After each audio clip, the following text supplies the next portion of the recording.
y a un temps pour s'amuser, il y a un temps pour rire, il y a un temps pour jouer, il y a un temps pour pleurer, il y a un temps pour être sérieux. Alors, comme je l'ai annoncé dans mon propos introductif, dans ce live, qui est pour moi un live spécial, j'ai proposé de faire un petit zoom, un petit détour sur le dénouement de l'affaire dite de la vallée du Ntem, de Biwomba et de Mvenge. C'est le lieu, l'occasion ici pour nous de nous féliciter pour la grande mobilisation des patriotes républicains et du grand peuple écan pour protéger et préserver ces terres.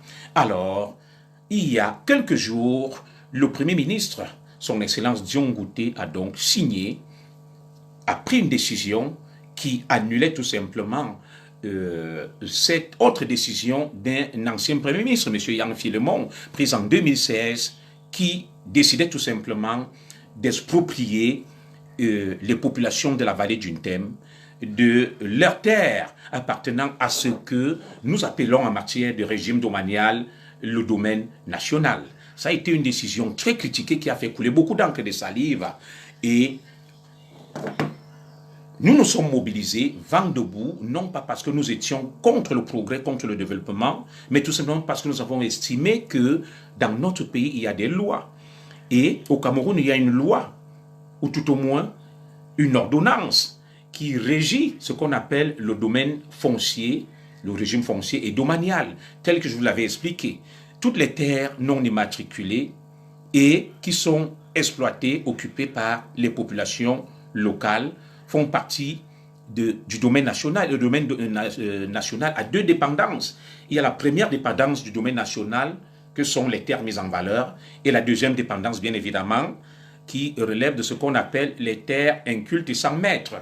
Il se trouve donc qu'au Cameroun, le seul titre de propriété sur un terrain, c'est le titre foncier, l'immatriculation. Pour être propriétaire d'un terrain, il faut disposer d'un titre foncier. Nous ne cesserons jamais de le répéter et je vous avais détricoté le régime foncier domanial camerounais qui reposait non pas sur une loi mais sur une ordonnance. Cela avait été pris de manière précipitée dans l'urgence et la loi, l'ordonnance était mauvaise. Et nous avons pensé qu'il était grand temps de mener cette réforme. La réforme agraire qui pour nous risque d'être la bombe à retardement pour la Troisième République, parce que pour nous, c'est la Deuxième République. La Première République, c'était avec M. Amadou Ahidjo. La Deuxième République, c'est avec le président Paul Biya. Et la Troisième République, bien évidemment, ça sera avec le successeur du président Paul Biya.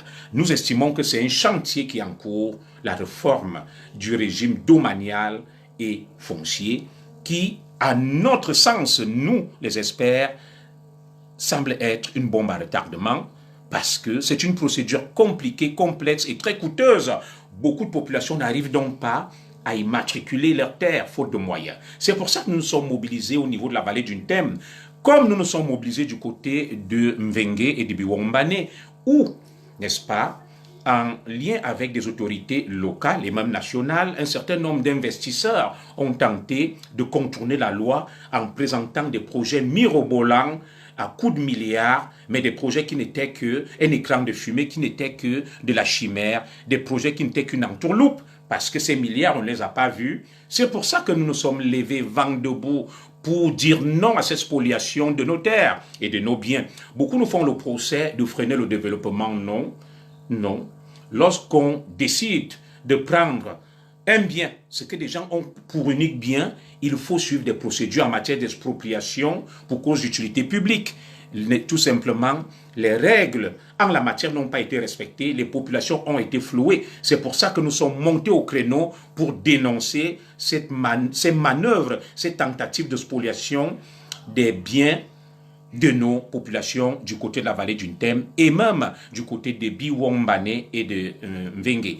Alors, il y a donc une décision du Premier ministre qui est intervenue au cours de cette semaine qui met fin donc à cet épilogue, à, n'est-ce pas, cette longue croisade allant dans le sens de la protection de nos biens. Je vais vous prier à chacun, à tous, de vous féliciter pour cet élan pour cette grande mobilisation, pour cette conscientisation qui a pu stopper net, n'est-ce pas, les velléités de certains affairistes qui pensent qu'ils doivent se faire des affaires, de l'argent sur le dos de nos populations. Aujourd'hui, j'ai reçu également des documents du côté de cette bombe, de cette autre bombe à retardement vers Mvengue et Biwombane. Il y a tout simplement une décision du ministre des Travaux publics qui annule un certain nombre, n'est-ce pas, qui annule un projet qui a été confié à un homme d'affaires, monsieur Etundi Mbezele, qui devrait, n'est-ce pas, investir dans le domaine agricole et dans la pisciculture, sans respecter les droits tout simplement des populations riveraines. Alors, je ne vais pas citer tous ceux qui sont mobilisés ici, des collectifs, des patriotes, des républicains, des associations. Je ne vais pas rentrer dans des polémiques inutiles, des guéguerres inutiles. Ça a été un travail commun et collectif. J'ai eu des élus locaux du côté de Biwombane et de Mvengue qui sont très fiers d'avoir préservé ce que leurs populations ont de plus cher, à savoir leur terrain, leur terre. Si on veut prendre la terre de quelqu'un, si elle est immatriculée, il faut négocier le prix. Si elle n'est pas immatriculée, elle relève du domaine national.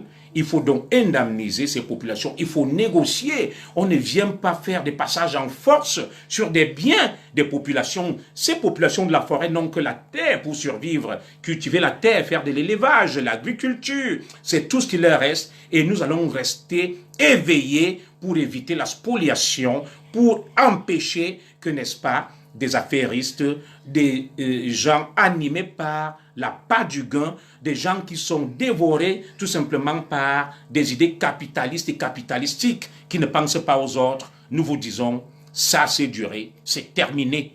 Nous restons vigilants quant à la protection des terres du peuple camerounais. Si les gens veulent apporter des projets structurants pour développer des localités en investissant sur des parcelles de dépendance du domaine national, il y a une démarche à suivre, il y a une procédure. Rien ne sera donc plus comme avant. Sur ce, je remercie donc l'ensemble des patriotes, des républicains, des associations et camps qui se sont mobilisés, des avocats pour défendre et protéger les biens des peuples de la forêt, les terrains. Je ne vais citer ici aucun nom pour éviter de heurter quelques-uns, pour éviter de blesser et de choquer. Si j'ai un conseil à donner, c'est que continuons à nous mobiliser, à encourager, comme cela est fait, nos populations à obtenir des titres fonciers collectifs parce que le titre foncier est une procédure longue, coûteuse, très chère. Il faut venir donc en aide à nos populations pour sécuriser ce patrimoine agricole, ce patrimoine que nous ont légué et nos ancêtres, de fois au prix du sang. Et nous ne pouvons pas, n'est-ce pas, ici, trahir la mémoire de nos aïeux, de nos ancêtres qui se sont battus pour nous léguer ces terrains et ces terres. Ce n'est point de l'opposition, ce sont plus ce sont point des réflexes anti-progrès comme certains sont tentés de le brocarder ou de nous cataloguer. Non, nous ne sommes pas contre le développement, nous ne sommes pas contre le progrès. Si quelqu'un mobilise des fonds pour un projet structurant dans la vallée d'une thème, à Biwombane, à Mvengue, à Ibebda, Assa, à Ekalanminkoul, cela devrait se faire selon les lois de la République du Cameroun, à savoir négocier en amont avec les populations qui sont propriétaires de cette terre, essayer de trouver des compensations, de les dédommager et maintenant d'investir. Il n'est point question de passer en force, de venir, d'arracher les terres parce qu'on a des relations dans le sérail et de venir faire miroiter des projets mirobolants. On l'a vu avec Néo Industrie, qui est incapable, du côté de Kekem, d'assurer ses obligations, mais ils promettent monts et vers merveilles. Du côté de la vallée d'une thème, non. Nous connaissons les Camerounais pour la plupart, ceux qui se font passer pour des grands hommes d'affaires, des industriels. Deux fois, c'est tout simplement la fémania. Ils font semblant d'avoir mobilisé des fonds. Alors, s'il faut investir sur nos terres, l'État est prioritaire. L'État a ce qu'on appelle un droit de préemption. L'État rachète ces terres et l'État mène des projets de développement. Ça ne devrait pas être fait de manière anarchique par n'importe qui. Voilà donc pour ce qui est du dénouement de ces affaires dites de la vallée d'une thème, de Biwombane et puis bien évidemment de Mvengue. À la fin donc de ce direct qui a été improvisé, je vais épingler le numéro de téléphone.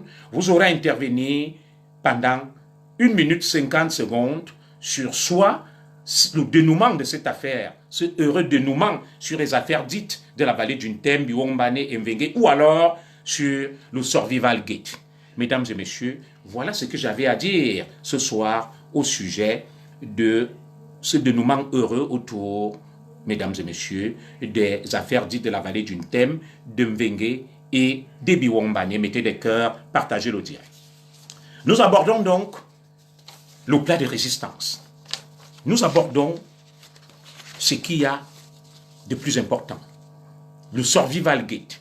Le Survival Gate est cette opération qui a été lancée par un parti politique, le MRC, sur initiative de son président, M. Maurice Kamto.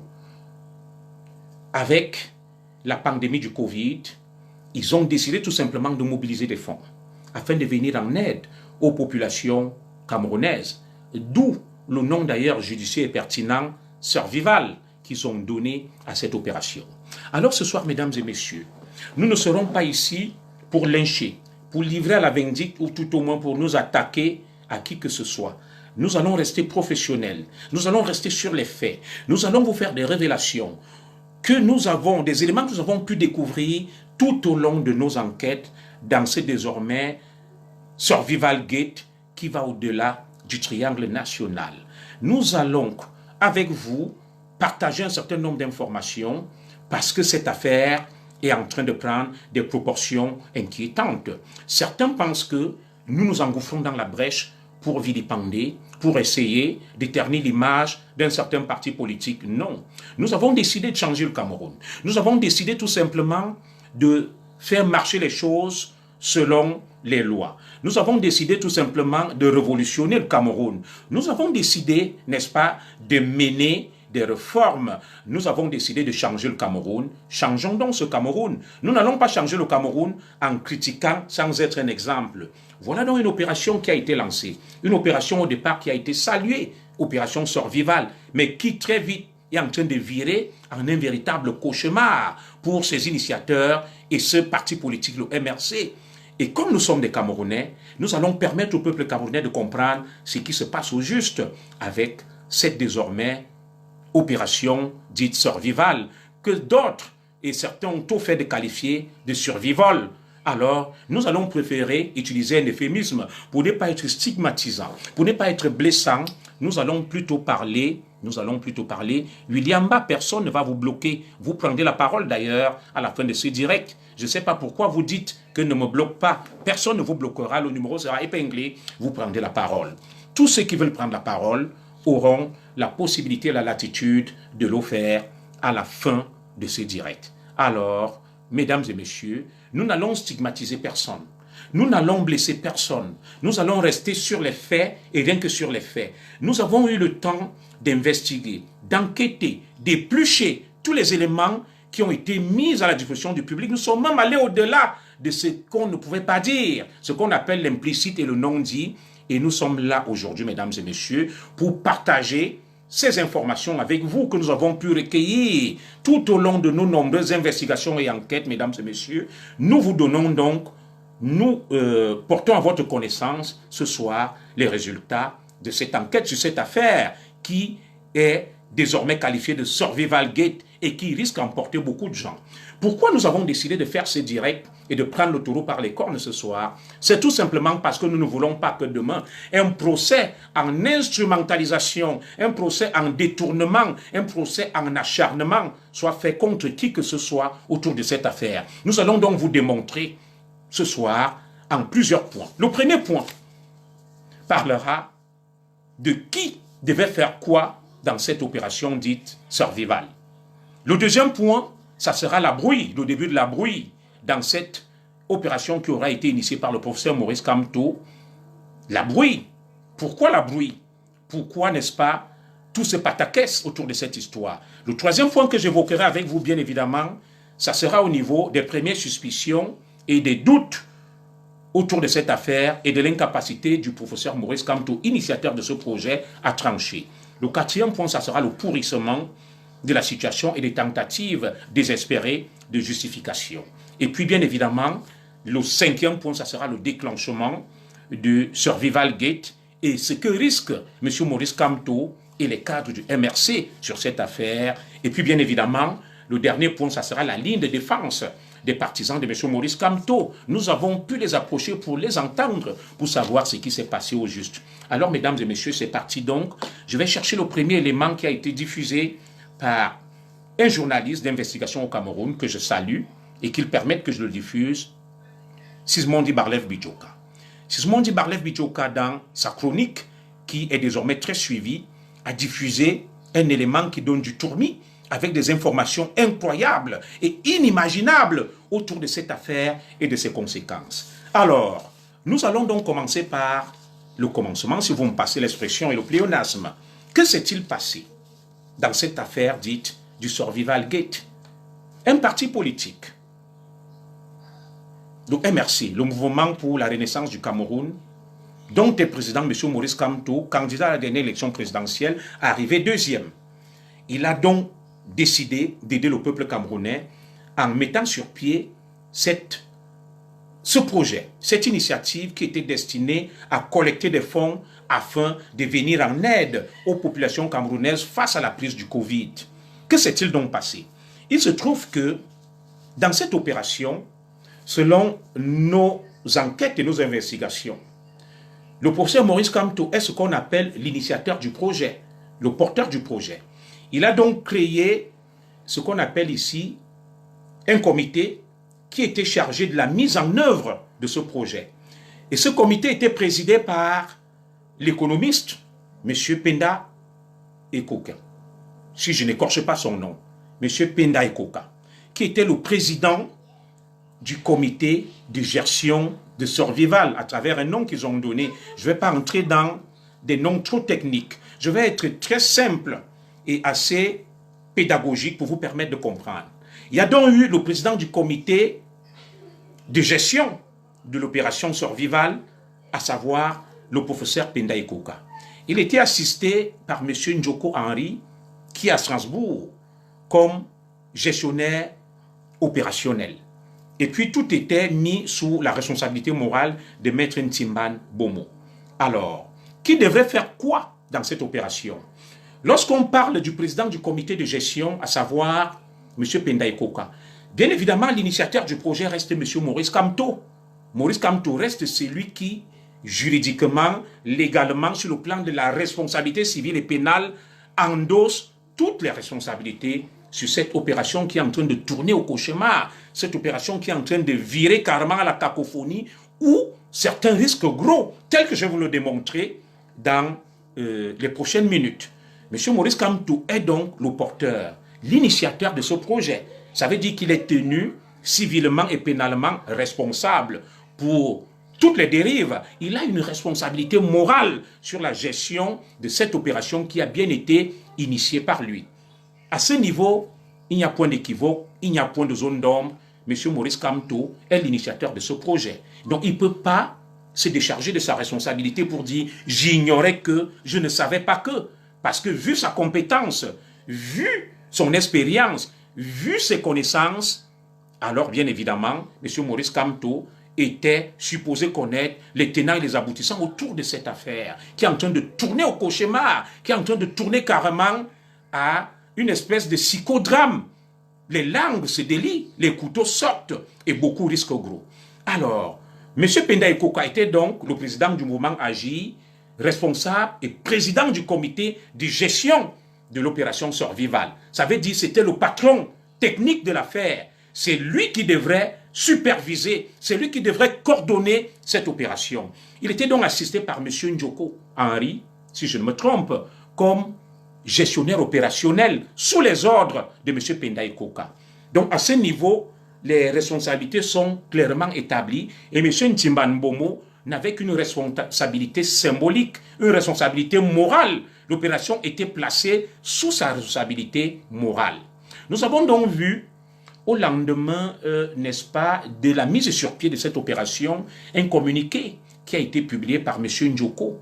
M. Njoko qui avait eu des soucis avec la justice française, des soucis de gestion d'une société. Il avait donc été disqualifié, il avait été condamné par la justice française et frappé d'incapacité, à savoir ne jamais gérer une structure de ce genre.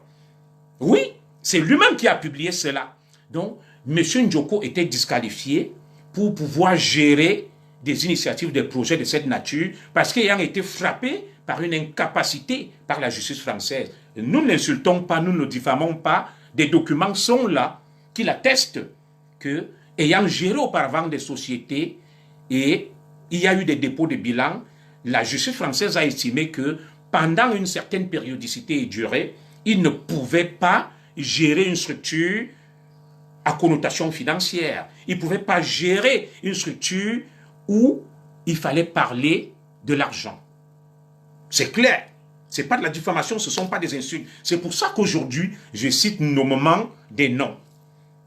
Parce que nous avons mené l'enquête, nous avons des éléments, nous avons des dossiers. Monsieur Maurice Kamto est l'initiateur du projet. Il porte la responsabilité pénale, civile et morale. Il est garant, n'est-ce pas, du bon déroulement de cette affaire du début jusqu'à la fin. Il est supposé, n'est-ce pas, se rassurer que tout se passe bien.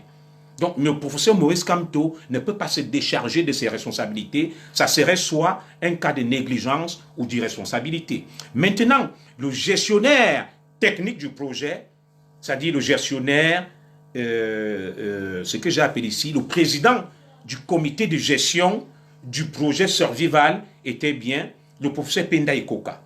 Et son adjoint, ce qu'ils ont appelé le gestionnaire opérationnel, était M. Henri Ndjoko. Donc à ce niveau, tout est clair, tout est établi. Et tout cela a été placé sous l'autorité morale de Maître Ntimban Bomo. Alors, nous allons donc aborder le deuxième point. Je vais vous révéler quelque chose que nous avons pu découvrir au cours de notre enquête. Nous commençons à rentrer dans des choses sérieuses. Pourquoi, rapidement, le comité mis sur pied par le professeur Kamto va présenter ses limites et les premiers signes de tension vont apparaître, des signes de crispation. Je vous prie de mettre des cœurs, de partager. Je vais vous révéler quelque chose de très important et de très crucial ici. Alors, le peuple camerounais va découvrir une chose ce soir. Le MRC est un parti qui a été presque créé et fondé par M. Alain Fogué, le trésorier à vie, ad vitam aeterna du MRC. Et j'ai été là lors de la création du MRC à Paris, au niveau du métro Belleville. C'est un quartier chinois dans l'espace d'Itaméry. Vous voyez ce document. C'était le 17 juin 2012. Je note tout dans mes agendas. Je suis un peu comme un certain Bernard Yves Bertrand, le patron des renseignements généraux de France. Je note tout. Alors, le 17 juin 2012, nous nous retrouvons à l'espace Taméry, pour ceux qui connaissent Paris, à Belleville. C'est un quartier chinois. Ce jour, il y a plusieurs personnalités qui assistent. Nous sommes conviés pour apporter notre contribution à la création du MRC. J'ai été invité. Et ce jour, j'ai pris le numéro de téléphone de M. Alain Fogué et son email. Cela est écrit de sa main là, comme vous pouvez le constater. Voilà. Donc, il a mis son numéro, Alain Fogué, je ne vais pas donner son numéro. Il a mis son email sipowa2005@yahoo.fr, comme vous pouvez le constater. Nous avons été mis à contribution pour créer le MRC. Et je vous dirai pourquoi je fais une rétrospective sur l'historique de la création du MRC. Et ce jour, lorsque nous nous rencontrons, voilà ce que le commissaire junior Zogo note le 17 juin 2012, au lendemain de l'élection présidentielle de 2011, où M. Maurice Kamto est le directeur de campagne du président Paul Biya à l'ouest Cameroun. Je note ceci. Rencontre avec des camarades le 17 juin 2012 pour créer un mouvement républicain populaire appelé MRC. La consigne qui nous est donnée par les initiateurs de ce projet, c'est, écoutez bien, de mettre le professeur Kamto sur orbite pour la Deuxième République. Je les cite. Voilà les expressions qu'ils utilisent. Le 17 juin 2012, à Belleville, au quartier Belleville, quartier chinois, à Paris, à l'espace d'Itaméry, ils nous disent, nous allons créer un parti, un mouvement républicain populaire, dont l'unique objectif sera de mettre sur orbite pour la Deuxième République le professeur Maurice Kamto. Il était donc question de mener la réflexion.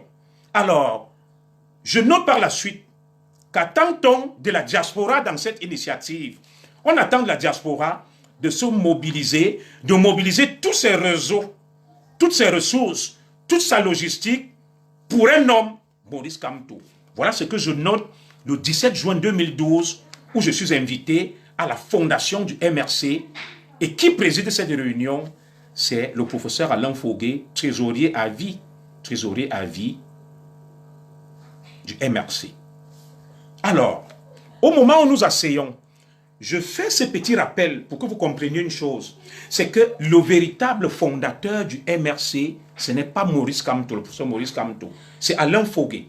Et Feu Paul-Éric Kinguela a dit que celui qui prend toutes les décisions, c'est le professeur Alain Fogué, trésorier du MRC, qui a participé à la création du MRC, tel que je vous le précise, avec des dates et des détails précis. Et Paul-Éric Kinguela a eu à le soulever à maintes reprises, paix à son âme, que lorsque nous étions avec le professeur Kamto, en Bastille, à Kondengui, la seule personne qui prend des décisions, la seule personne qui parle, c'est le professeur Fogué. Et personne d'autre ne peut parler, y compris le professeur Maurice Kamto, qui garde le silence et qui se tait face à tout. Alors, comment comprendre donc que le professeur Fogué mute son parti parce qu'il avait un mouvement et donne le nom du MRC à ce parti, abandonne le sien et préfère prendre la place de trésorier au lieu d'être vice-président? Depuis la création de ce parti, le professeur Fogué est le trésorier ad vitam aeternam de ce parti. Retenez bien ce détail. Il est le trésorier à vie de ce parti. Il ne cherche pas à être vice-président. Ben alors, ils vont accuser les autres de dérives tribales, de repli identitaires. Le président du MRC, c'est le professeur Maurice Kamto. Il est ressortissant d'une région que nous connaissons tous. Alors, la deuxième personnalité de son parti, c'est le professeur Fogué, le trésorier et véritable fondateur du MRC, tel que je viens de vous le préciser avec des éléments de preuve et des dates précises. C'est l'homme fort. C'est lui, en fait, qui a créé le MRC et a mis le professeur Maurice Kamto tout simplement à la tête. Et ce que je dis, je peux l'assumer. J'ai été là lorsqu'on crée ce parti. Alors, le détail troublant que nous avons pu découvrir au cours de nos enquêtes, c'est que il y a un lien familial entre le professeur Fogué et Henri Ndjoko. C'est ce que nous avons pu découvrir au cours de notre enquête. Et entre le trésorier du MRC, qui gère tout, qui ne lâche pas son poste de trésorier, il ne lâche pas, tout passe par lui. C'est l'homme fort, l'homme des finances. Il tient les cordons de la bourse. Il confie la gestion du projet à Henri Ndjoko, qui est son beau-frère. Je lâche donc l'information. Henri Ndjoko est le beau-frère de M. Fogué. Voilà ce que nous avons pu découvrir au cours de notre enquête. Henri Ndjoko et M. Fogué, le trésorier du MRC, sont unis par alliance. Vous allez comprendre beaucoup de choses ce soir. Ils sont unis par alliance. Et le fait de le dire, je n'insinue rien. Je n'insulte personne et je ne livre personne en pâture. Et des gens peuvent aller le vérifier. Alors, vous allez donc comprendre pourquoi le professeur Penda Ekoka est utilisé comme une marionnette dans cette histoire. Et n'a véritablement pas de pouvoir. Il est le président du comité de gestion et de suivi de l'opération Survival, mais il n'a aucun pouvoir. Tous les pouvoirs sont remis à son adjoint, le gestionnaire opérationnel, M. Henri Ndjoko, qui est déjà frappé par une incapacité. Décision de la justice française, et qui se trouve être lié par alliance au trésorier ad vitam aeternam du MRC, M. Fogué, l'homme fort, le véritable président du MRC. Vous commencez à comprendre le début de la brouille. Pourquoi cette opération a foiré et n'a pas marché? Oui, le trésorier du MRC a préféré confier cette opération qui devait leur rapporter énormément à son beau-frère Henri Ndjoko. Son beau-frère Henri Ndjoko, vous commencez déjà à comprendre. Les taux, je suis en train de démêler les choses. Voilà. Nous n'insultons personne, monsieur Ngoy de Foucault. Arrête, tu es partout, comme je ne sais pas, je suis sur mon direct. Donc il y a une relation, un lien, ce qui m'a été révélé dans mes enquêtes au cours de cette semaine, entre M. Fogué et mon ami Henri Njoko, je n'insulte personne, ils ont le droit d'avoir des relations par alliance, mais c'est important que le public le sache. C'est important que le public le sache. C'est important que le public le sache. Et vous allez comprendre pourquoi cette histoire tourne à la cacophonie, pourquoi cette histoire tourne carrément au cauchemar. C'est une histoire familiale. Il y a quelqu'un qui est compétent, Penda Ekoka, qui a tous les atouts pour pouvoir mener et gérer cette histoire. Et maintenant, on va l'écarter. On va mettre à la tête de la structure un frère, un beau-frère, qui va jouer le rôle de gestionnaire opérationnel alors qu'il est frappé d'une incapacité par la justice française. Il ne devrait même pas gérer ce genre de structure. Il ne devrait pas. Alors je vais rappeler ma sœur Céline Menga après, je suppose qu'elle veut prendre la parole. Il ne devrait pas. Donc ça, c'est déjà évacué et balayé. Alors, les premières tensions vont donc naître de cette opacité dans la mise en place du comité de gestion de l'opération Survival, où Penda Ekoka n'est qu'une marionnette qui est placée là pour inaugurer les chrysanthèmes. C'est une histoire familiale qui se règle entre l'homme fort du MRC, le trésorier Fogué, et son beau-frère Henri Njoko. Ils mettent de côté tout le reste. Vous allez donc comprendre pourquoi le professeur Penda Ekoka très rapidement interpelle le professeur Maurice Kamto. Il lui dit: tu m'as placé à la tête de ce projet. Je suis le président du comité de gestion de l'opération, mais en réalité,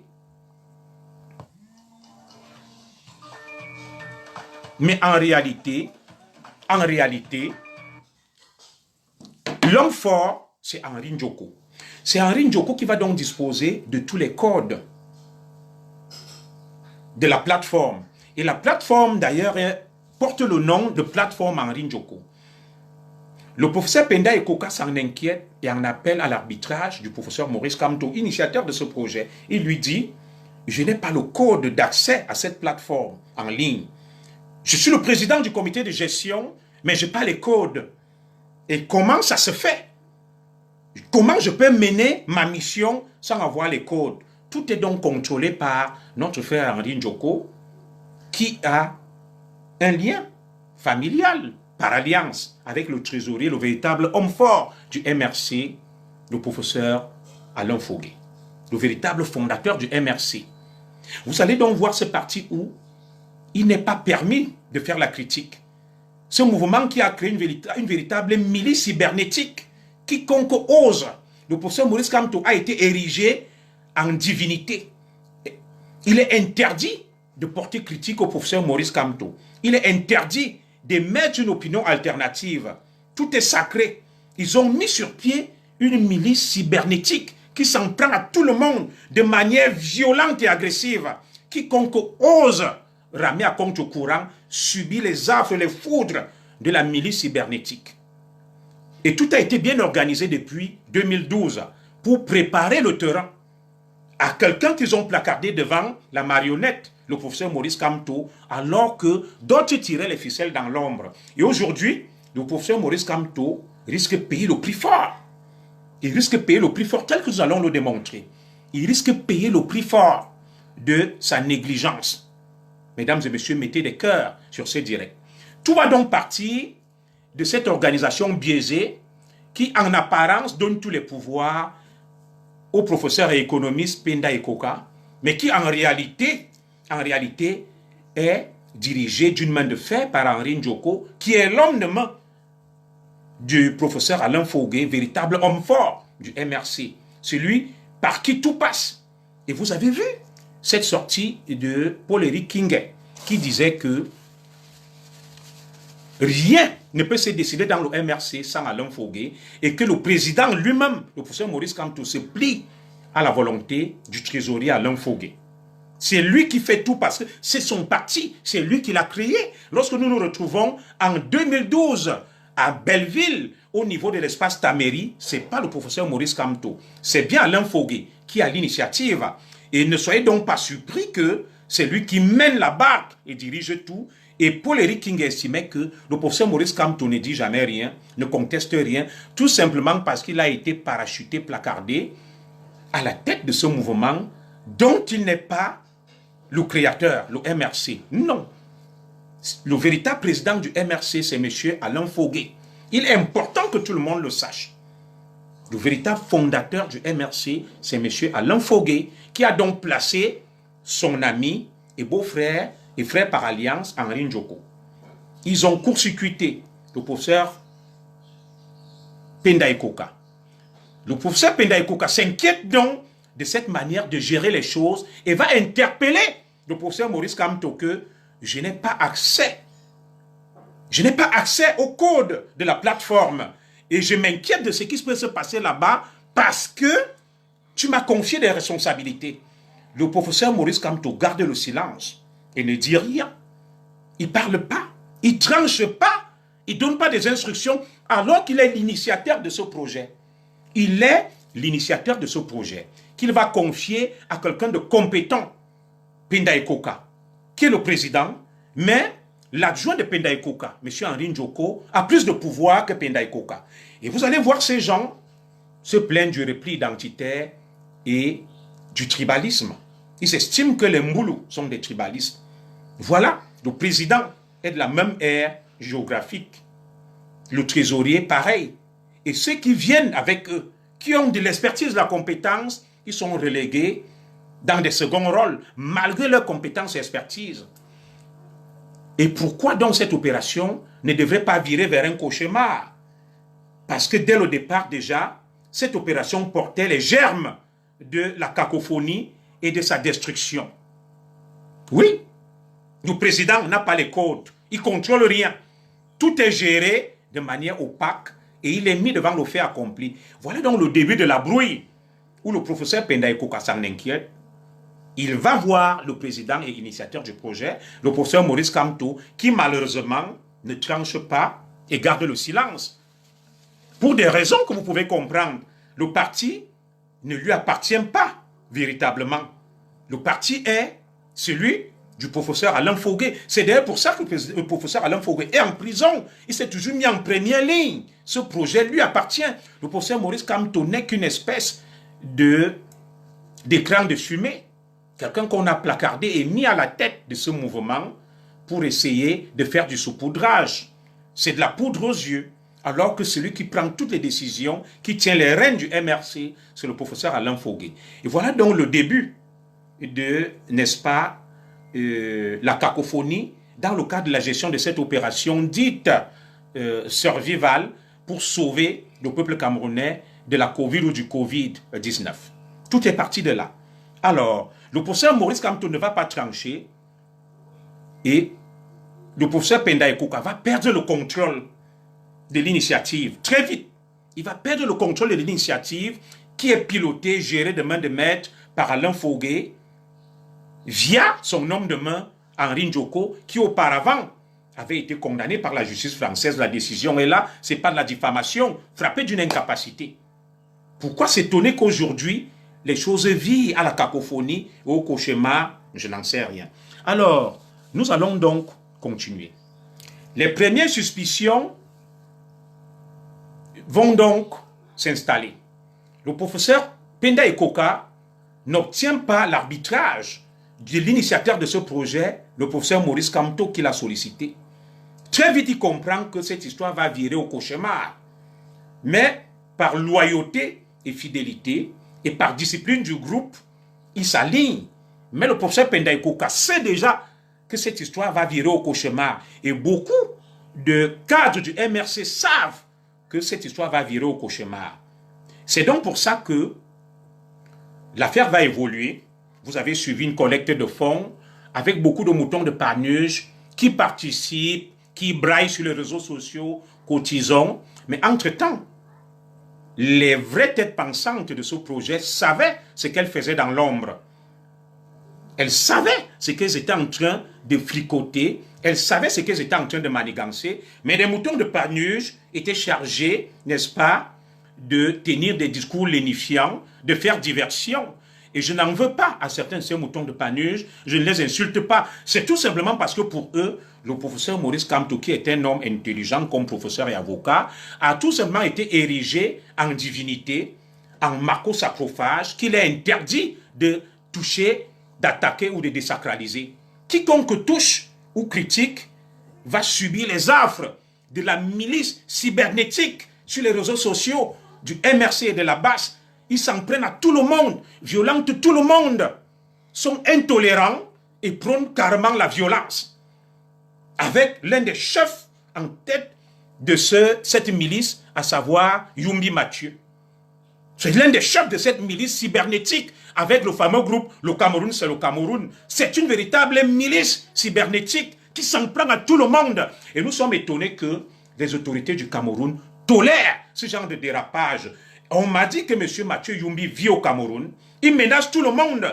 Il a menacé de mort notre frère David Eboutou, qui a osé émettre des réserves quant à la gestion de cette opération. Vous avez lu ce qui a été publié. Il lui a dit, marche en regardant bien ton derrière, parce que j'ai eu David Eboutou ce matin, parce que tu as osé désacraliser le professeur Maurice Kamto. Et tout cela se passe sous le silence inquiétant du professeur Maurice Kamto, qui ne condamne aucune dérive, qui ne dit jamais rien, comme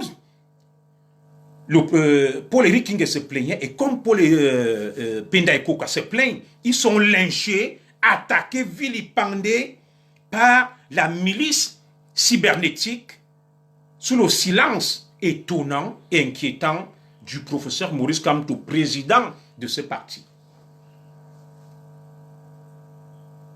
Et où est la justice camerounaise?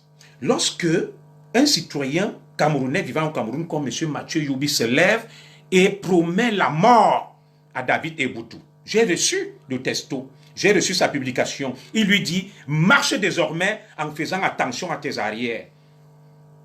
Pourquoi l'État du Cameroun continue à tolérer de telles dérives? Oui, pourquoi l'État du Cameroun continue à tolérer que se crée une véritable milice cybernétique qui s'en prend à tout le monde, qui attaque tout le monde et en veut à tout le monde? Que se passe-t-il dans ce Cameroun? Et même au niveau de la justice française, il y a des lois. Nous sommes en démocratie. Il y a la liberté d'expression. On a le droit, comme je le fais, d'émettre une opinion contraire, alternative à ce que pensent certains, sans pour autant subir les affres de leur vengeance. C'est ça la démocratie qu'ils appellent de tous leurs vœux. D'où viennent-ils qu'on menace des Camerounais parce qu'ils ont osé dire ce qu'ils pensent et qui n'arrange pas un certain nombre de fanatiques, un certain nombre de chauvins, un certain nombre d'ayatollahs, un certain nombre de pasdaran. On décrète une fatwa contre eux parce qu'ils ont osé critiquer le dieu du MRC, M. Maurice Kamto, et tout cela se passe sous le silence inquiétant du professeur Maurice Kamto, qui est un professeur d'université émérite, grand avocat, maîtrisant la problématique des droits de l'homme et de la liberté d'expression. Où est le professeur Maurice Kamto pour tolérer cela? Nous avons vu de fois des communiqués mous du professeur Maurice Kamto, qui sont d'ailleurs pas suivis par sa base, où il demande de fois à ses chiens de garde, à ses bulldogs, n'est-ce pas, d'être tolérant, de ne pas tout insulter, mais il n'est pas toujours suivi. Pourquoi n'est-il pas suivi par sa base, par cette milice cybernétique qui traque tout le monde, qui menace tout le monde, qui veut ramener le Cameroun vers l'obscurantisme? Alors, mesdames et messieurs, voilà donc cette opération qui va se dérouler. Et les premières suspicions apparaissent donc lorsque il faut financer le projet. On a appelé à une mobilisation de fonds. Vous avez suivi des tapages autour de la collecte des fonds. Ça se passait comme lors d'une vente aux enchères. 1 million, 100 000 euros, 200 000 euros, 300 000 euros. Ils ont donc annoncé une collecte de près d'1 million d'euros. Mais très vite, M. Penda Ekoka se rend compte qu'il y a un gap, il y a un différentiel entre les sommes enregistrées et les sommes déclarées. Et très vite, il va monter au créneau et va estimer qu'il y a quelque chose qui tourne par rond. Et le professeur Maurice Kamto va donc commander le premier audit comptable ou technique autour de cette affaire. Parce que le professeur Penda Ekoka était déjà sur ses gardes et savait que cette histoire allait tourner à la cacophonie et au cauchemar. Parce qu'il n'avait pas accès au code. Il était le président du comité de gestion, mais il n'avait aucun pouvoir. Tout était chapeauté par son adjoint, le gestionnaire opérationnel. Le gestionnaire technique, le président du comité de gestion a été carrément mis de côté. Alors très vite, les premières dissensions vont apparaître. Les premières dissensions vont apparaître très vite et très rapidement, au point où le professeur Penda Ekoka va exiger un audit comptable ou technique. Et l'audit va révéler un certain nombre de dysfonctionnements, un certain nombre d'ambiguïtés, un certain nombre de flous, et qui vont très rapidement alimenter la chronique et faire le chou gras des médias, des réseaux sociaux et même de la presse nationale et internationale.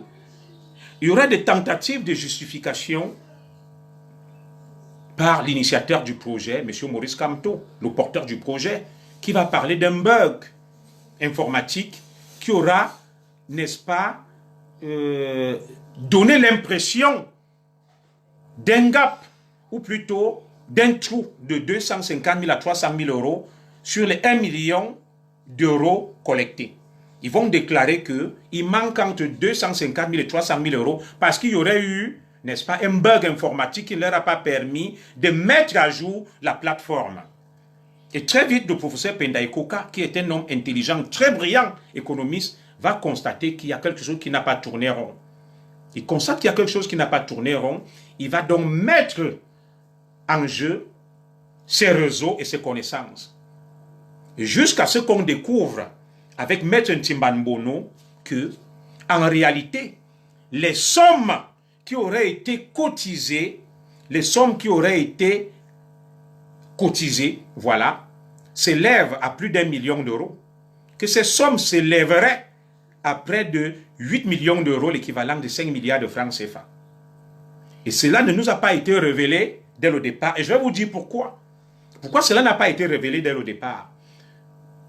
Parce que ceux qui ont initié ce projet savaient ce qui s'est passé et ils étaient conscients que ça pouvait se retourner contre eux. Le professeur Penda Ekoka, qui est conscient des dangers et des risques qu'il court, va très rapidement se désolidariser et va appeler Maître Ntimbanbono, celui qui avait la responsabilité morale de ce projet. Il va lui expliquer que nous risquons gros dans cette affaire. On ne nous a pas dit toute la vérité. Et c'est donc comme ça que pendant l'audit, comment le professeur Penda Ekoka le constate, pendant l'audit, il se rend compte que il demande les codes, le mot de passe de la plateforme. On les met pas à sa disposition, ça traîne. Et certainement, celui qui avait les mots de passe et les codes a eu le temps d'arranger. Vous savez, le professeur Penda Ekoka fait une déclaration très intéressante. Il a dit ceci, que tu as ton compte email avec un mot de passe et ton épouse t'accuse d'échanger, d'avoir des messages compromettants avec des femmes. C'est de cette manière qu'il a présenté. Tu t'arranges donc, comme tu es le seul à disposer des mots de passe, à rentrer, à effacer des messages qui peuvent être compromettants pour toi, où tu échanges avec des femmes. Et maintenant, lorsque tu as fini de nettoyer ton compte email, tu reviens, donc tu mets le mot de passe devant ta femme, tu lui dis chérie, regarde, il n'y a rien. Donc le professeur Penda Ekoka a fait une déclaration dans ce sens et estime que c'est de cette manière qu'ils ont été floués. Celui qui détenait les codes et les mots de passe, je ne cite ici aucun nom, dans le cadre de la gestion de cette opération, avant de confier avant de permettre l'accès à la plateforme aux auditeurs, se serait arrangé à effacer beaucoup de choses. Il se serait arrangé à effacer beaucoup de choses. Le professeur Penda Ekoka l'a schématisé de cette manière-là, qu'il se serait arrangé à effacer beaucoup de choses. Alors, lorsque Maître Ntimbanbono et le professeur Penda Ekoka se rendent compte de l'entourloupe, ils vont très rapidement saisir leur réseau qui vont leur révéler le pot rose. Que non, dans le cas de cette affaire, il y a eu plutôt des cotisations, des apports pour une valeur de 8 millions d'euros, mais seul 1 million d'euros aura été déclaré et les 7 millions d'euros auront été, n'est-ce pas, on n'a pas la traçabilité de ces 7 millions d'euros.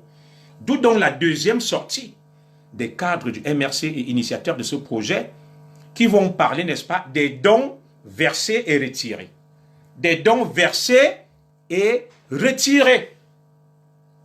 Oui, au départ, il parle d'un beurre de entre 230 000 et 300 000 euros.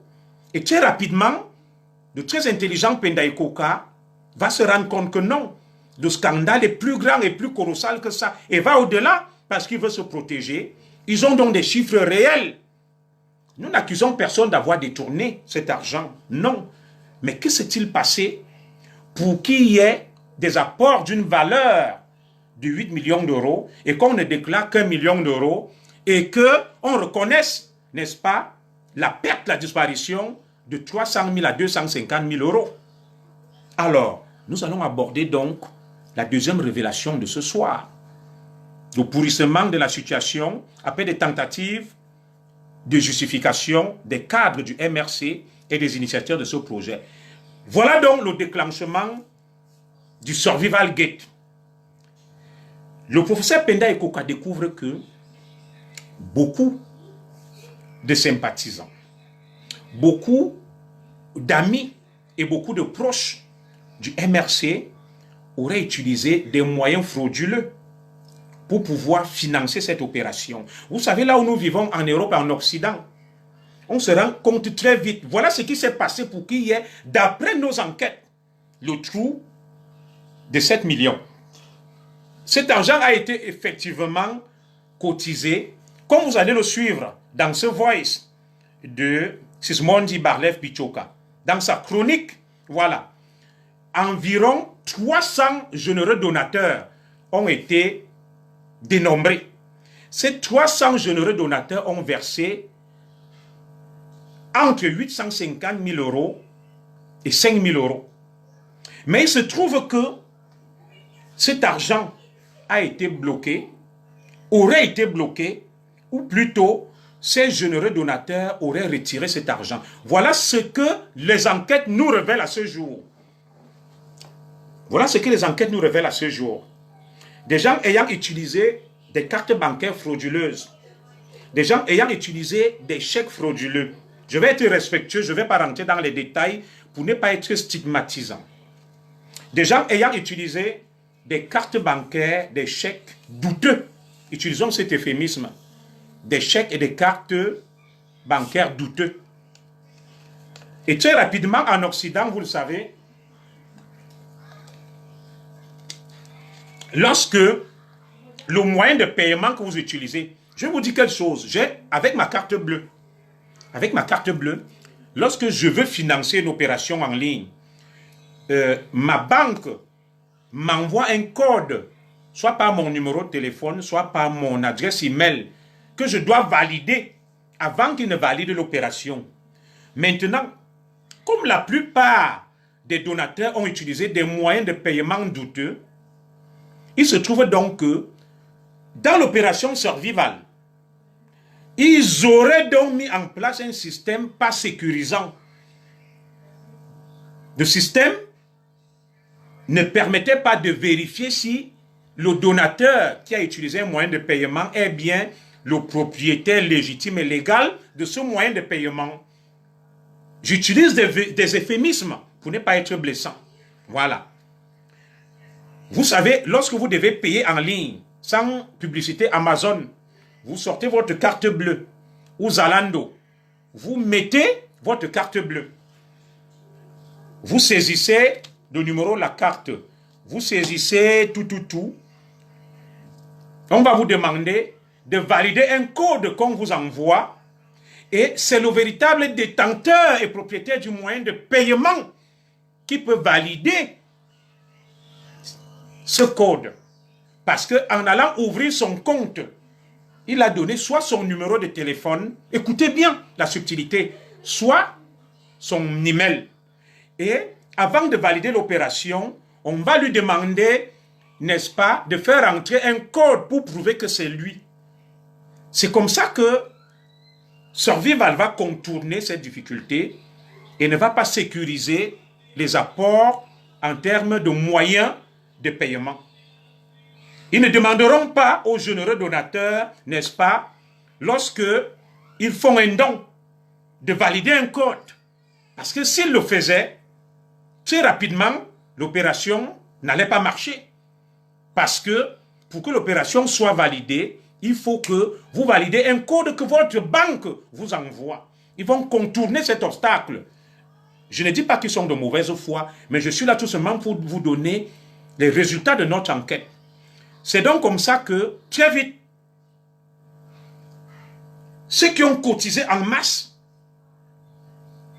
il y a des organismes en Occident qui sont chargés de la répression des fraudes bancaires, du blanchiment d'argent et de la lutte contre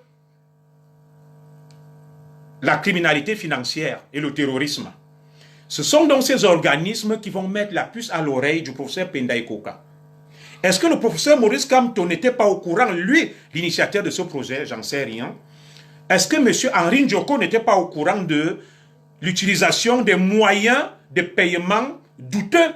Je n'en sais rien, je ne peux pas l'accabler. Moi, je vous donne connaissance de mon enquête. Voilà. Le MRC, Survival va donc être coincé au niveau des moyens de paiement utilisés pour contribuer à cette opération. Et près de 300 grands donateurs ont utilisé des moyens de paiement douteux. Je ne vais pas utiliser frauduleux pour ne pas les stigmatiser. J'utilise un euphémisme. Certains chèques sont douteux. Certaines cartes sont douteuses. C'est ce que beaucoup de Camerounais appellent, dans le langage jargonneux, le tcha-tcha. Voilà. Certaines cartes avaient une provenance douteuse. Certains chèques avaient une provenance douteuse. Et très vite donc, lorsqu'un individu va perdre son moyen de paiement ou son chéquier, il le déclare à sa banque et il fait une plainte pour qu'on sache qu'il a perdu un moyen de paiement. Et il y a une banque de données qui est enregistrée. Et il y a un organisme qui est chargé de la répression des fraudes bancaires, qui lutte contre le blanchiment d'argent, la criminalité financière et le terrorisme. C'est un organisme chargé de sécuriser dans chaque pays les transactions bancaires et les paiements. Il y a donc un fichier comme en France à la Banque de France. Et très vite, vous savez que lorsque vous payez, tout est centralisé vers la Banque de France. L'organisme donc de surveillance des transactions se rend compte très vite que la plupart des donateurs ont utilisé des moyens de paiement douteux. Ils ont utilisé des moyens de paiement douteux. Une enquête est donc ouverte dans la plupart des pays occidentaux. Très rapidement, la brigade de répression de la fraude ici en France, c'est au niveau de Nanterre. On l'appelle la BF, la brigade financière, est alertée et informée de ces dysfonctionnements. Et Survival est mis dans le collimateur, n'est-ce pas, de toutes les polices occidentales. Parce que lorsque Junior Zogo va perdre son chéquier, lorsque Junior Zogo va perdre sa carte de crédit, Junior Zogo va le déclarer à sa banque que j'ai perdu ma carte bleue, mon chéquier. Et la banque me conseille, pour pouvoir bénéficier, bonsoir à tous, de mon assurance qui couvre la perte de ces moyens de paiement, d'aller déposer une plainte. Et une plainte est déposée à la police et maintenant la banque va remonter cette information auprès de l'organisme chargé de la répression et de la sécurisation des moyens de paiement, qui tient un fichier de tous les moyens de paiement disparus. C'est pour ça que vous allez voir quelqu'un qui utilise une carte bancaire volée, il paye son billet d'avion, très rapidement, un jour, il va se faire interpeller par la police parce que ce moyen de paiement a été déclaré comme ayant été volé ou qu'on l'a égaré. Donc, il est dans les fichiers de l'organisme chargé du contrôle et de la sécurisation des opérations bancaires. Beaucoup seront donc rattrapés. Il s'est donc trouvé que les sommes, le fameux gap qui monterait à 7 millions d'euros, serait la conséquence de l'utilisation des moyens de paiement douteux pour alimenter ce compte et cette opération. D'où donc l'enquête qui a été ouverte par presque toutes les polices des pays occidentaux où des transactions ont été faites dans le cadre de cette opération. Oui, ils avaient un fichier. Lorsque tu utilises une carte bleue volée ou un chéquier volé, la banque qui doit payer sait dans son fichier que cette carte bleue a été volée et la banque va donc le remonter auprès de l'organisme chargé du contrôle et de la sécurisation des moyens de paiement.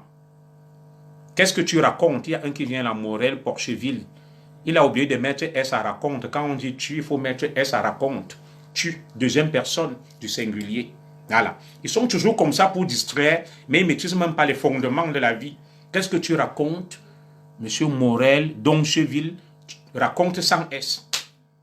Je ne sais pas s'il a fait le coup moyen d'eux. Et ces gens d'énergumènes et d'abrutis viennent interpeller Junior Zogo. Qu'est-ce que tu racontes? Il ne met pas S à raconte. Un comportement indigne. Et je suis obligé de prononcer son nom, de le souiller. Parce que si ses enfants regardent ça à la maison, il aura honte. Il aura honte. Qu'est-ce que tu racontes? Il ne met pas S à raconte, mais il vient apostropher un commissaire de police. Et il décrit publiquement, il a des enfants à la maison. Des enfants de papa Morel là. Morel Jomche, dites-lui que vraiment, il vient de commettre une grosse bévue. Si vous êtes à la maison, moquez-vous de lui. Tournez-le en ridicule. Voilà, Morel d'homme d'Archeville. Tournez-le en ridicule. Je sais qu'après, il va dire que non, ce n'est pas ma langue, le français. Non, tu n'es donc pas obligé de venir raconter n'importe quoi. Quand tu vas m'interpeller, arrange-toi à bien parler français, à bien rédiger. Tu ne peux pas venir dire qu'est-ce que tu racontes, tu laisses raconte sans S et tu m'apostrophes, tu m'interpelles. Je suis allergique à ce genre de coquilles. Ça, ce n'était qu'une parenthèse. Voilà. On dit d'Archeville. Oui, c'est un nom propre. Je ne suis pas obligé de connaître ton nom. Madame Zogo, si d'Archeville continue à nous perturber, coupe sa tête. Je n'ai pas le temps. Voilà. Parce qu'on l'a envoyé pour nous distraire. Nous commençons donc à toucher à l'essentiel. Tout à fait. C'est de la phonétique. Absolument. Nous commençons donc à toucher à l'essentiel, à savoir le début des ennuis des initiateurs de ce projet et des gestionnaires, bien évidemment, de ce projet. C'est le début de leurs ennuis parce que toutes les polices du monde se sont mobilisées pour protéger leurs citoyens, leurs ressortissants, face à ce qui s'assimile comme une fraude à ciel ouvert sur toute l'Europe et même en Amérique. Des gens qui ont utilisé des moyens de paiement douteux et qui aujourd'hui sont rattrapés. Alors, moi, je ne vais pas ici indexer ou incriminer qui que ce soit. Je ne vais pas indexer ou incriminer qui que ce soit. J'estime peut-être que les gestionnaires de cette opération et les initiateurs ont été naïfs. Ils sont certainement de bonne foi, mais ils n'ont pas mesuré les conséquences de l'initiative qu'ils avaient initiée. Et si je fais ce direct aujourd'hui, c'est pour éviter que demain, qu'on indexe les autorités du Cameroun, les patriotes. Voilà. Au jour d'aujourd'hui, une enquête internationale a été ouverte pour blanchiment d'argent, fraude à la carte bancaire,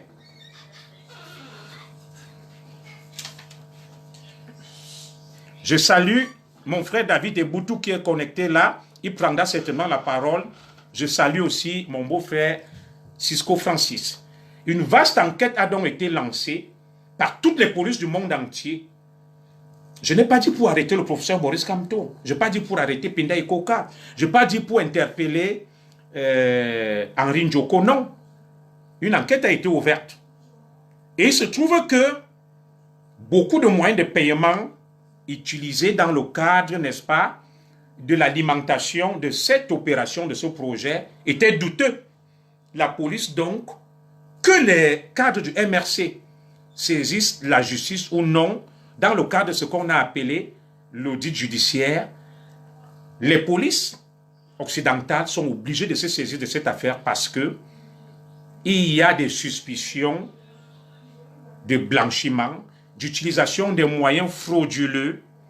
Je ne voulais pas sortir ce mot, d'utilisation des moyens douteux pour alimenter ce compte, et tout simplement des suspicions de financement du terrorisme. Vous savez que les Occidentaux se protègent. Je n'ai pas dit qu'on accuse Sorviva de financer le terrorisme, ce n'est pas ce que je dis, mais peut-être des donateurs qui ont utilisé des moyens de paiement douteux, des polices sont mobilisées en état d'alerte, que tout cet argent, est-ce qu'il ne servira pas à faire autre chose? Et c'est pour ça donc que certains de ces donateurs ont vite retiré leur argent, et d'autres même, certains fonds ont été bloqués. Vous voyez dans PayPal, j'ai eu à faire des PayPal. Il y a des fonds qu'on bloque pendant des jours pour pouvoir mener l'enquête. Et ces fonds ne sont pas disponibles. L'initiateur du PayPal ne peut pas disposer de certains fonds. Lorsque des gens font des virements, on va te dire tel virement est suspendu. Tu ne peux pas l'utiliser. Pour quelle raison? Et c'est le cas. Certains apports ont été suspendus et ne peuvent pas être exploités. Et d'autres ont tout simplement été retirés rapidement par des donateurs qui ont compris qu'ils étaient en train de prendre des risques énormes.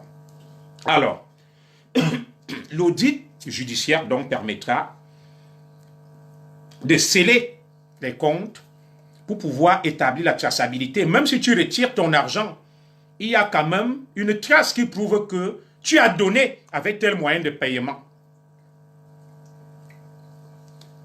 Voilà où nous en sommes aujourd'hui. Alors, que risquent les initiateurs de ce projet? Que risquent les gestionnaires de ce projet? Bien évidemment, ils risquent des mandats d'arrêt, d'interpellation, si l'enquête arrive à son terme. Monter une opération où des gens vont utiliser des moyens de paiement douteux pour alimenter une opération, tu te rends déjà coupable. Toi, l'initiateur du projet, toi, le gestionnaire, parce qu'il y a une réglementation en matière de transactions bancaires. Et le professeur Penda Ikoka le sait très bien. C'est un très brillant économiste.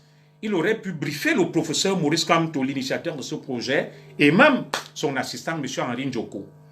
Et certains risquent donc gros d'être interpellés par des polices occidentales parce que des citoyens occidentaux ont été dépouillés de leur carte bancaire, de leur chèque et que sais-je encore. Une enquête est donc ouverte. Et dans cette enquête, beaucoup risquent gros. C'est pour ça que j'ai tenu à faire ce direct. Et ce n'est plus au simple niveau du Cameroun, non. L'affaire n'est plus au niveau du Cameroun, c'est désormais un scandale financier international. Où des polices se sont mobilisées en Allemagne, en UK, aux États-Unis, en France, en Belgique, en Allemagne. Et dans les prochains jours, ça risque d'être très chaud. Ça risque d'être très compliqué pour ces gens-là, le temps que l'enquête aboutisse. Et l'enquête est presque à son terme. Donc, ils ne vous disent pas la vérité. Lorsqu'au départ, on vous parle d'un gars de 250 000 à 300 000 euros, et aujourd'hui, on vous parle de 7 millions d'euros, ça donne du tournis, les chiffres. Ça fait froid au dos. Et nous ne disons pas que quelqu'un a détourné ses fonds. Non. Nous disons tout simplement que des gens ont joué avec le feu. Nul ne peut se prévaloir de sa propre turpitude. Voilà. Une opération a été lancée. Des gens se sont engouffrés dans la brèche. Et qui emporte la responsabilité morale, civile et pénale, c'est l'initiateur du projet. Qui emporte la responsabilité civile, pénal, c'est le gestionnaire du projet. Qui emporte la responsabilité civile et pénale, c'est tout simplement l'autre gestionnaire du projet. Et maintenant, l'enquête sera menée. Dans les prochains jours, ne soyez pas surpris qu'il y ait Interpol qui lance des mandats d'arrêt pour que ceux qui ont initié ce projet, qui étaient peut-être de bonne foi, mais ont été naïfs, qui puissent se justifier devant la justice occidentale. Ils le savent très bien. Ils le savent très bien qu'ils sont dans des sales draps. Je n'ai pas dit qu'ils sont coupables. Ils sont présumés innocents. Peut-être ils étaient naïfs. Peut-être ils étaient de bonne foi. Peut-être ils ne savaient pas que des gens ont utilisé des moyens de paiement douteux pour alimenter cette opération. Vous constatez donc que l'opération est en train de virer au cauchemar, à la cacophonie. Ça vire au drame. Au-delà des apparences que les uns et les autres pourraient vous donner, c'est un véritable scandale financier international où des gens vont laisser des plumes. C'est inévitable. Il y aura un vaste coup de filet. Et vous savez, les polices occidentales, elles sont méticuleuses, elles travaillent, elles passent tout au pain fin. Donc j'ai tenu à faire ce direct.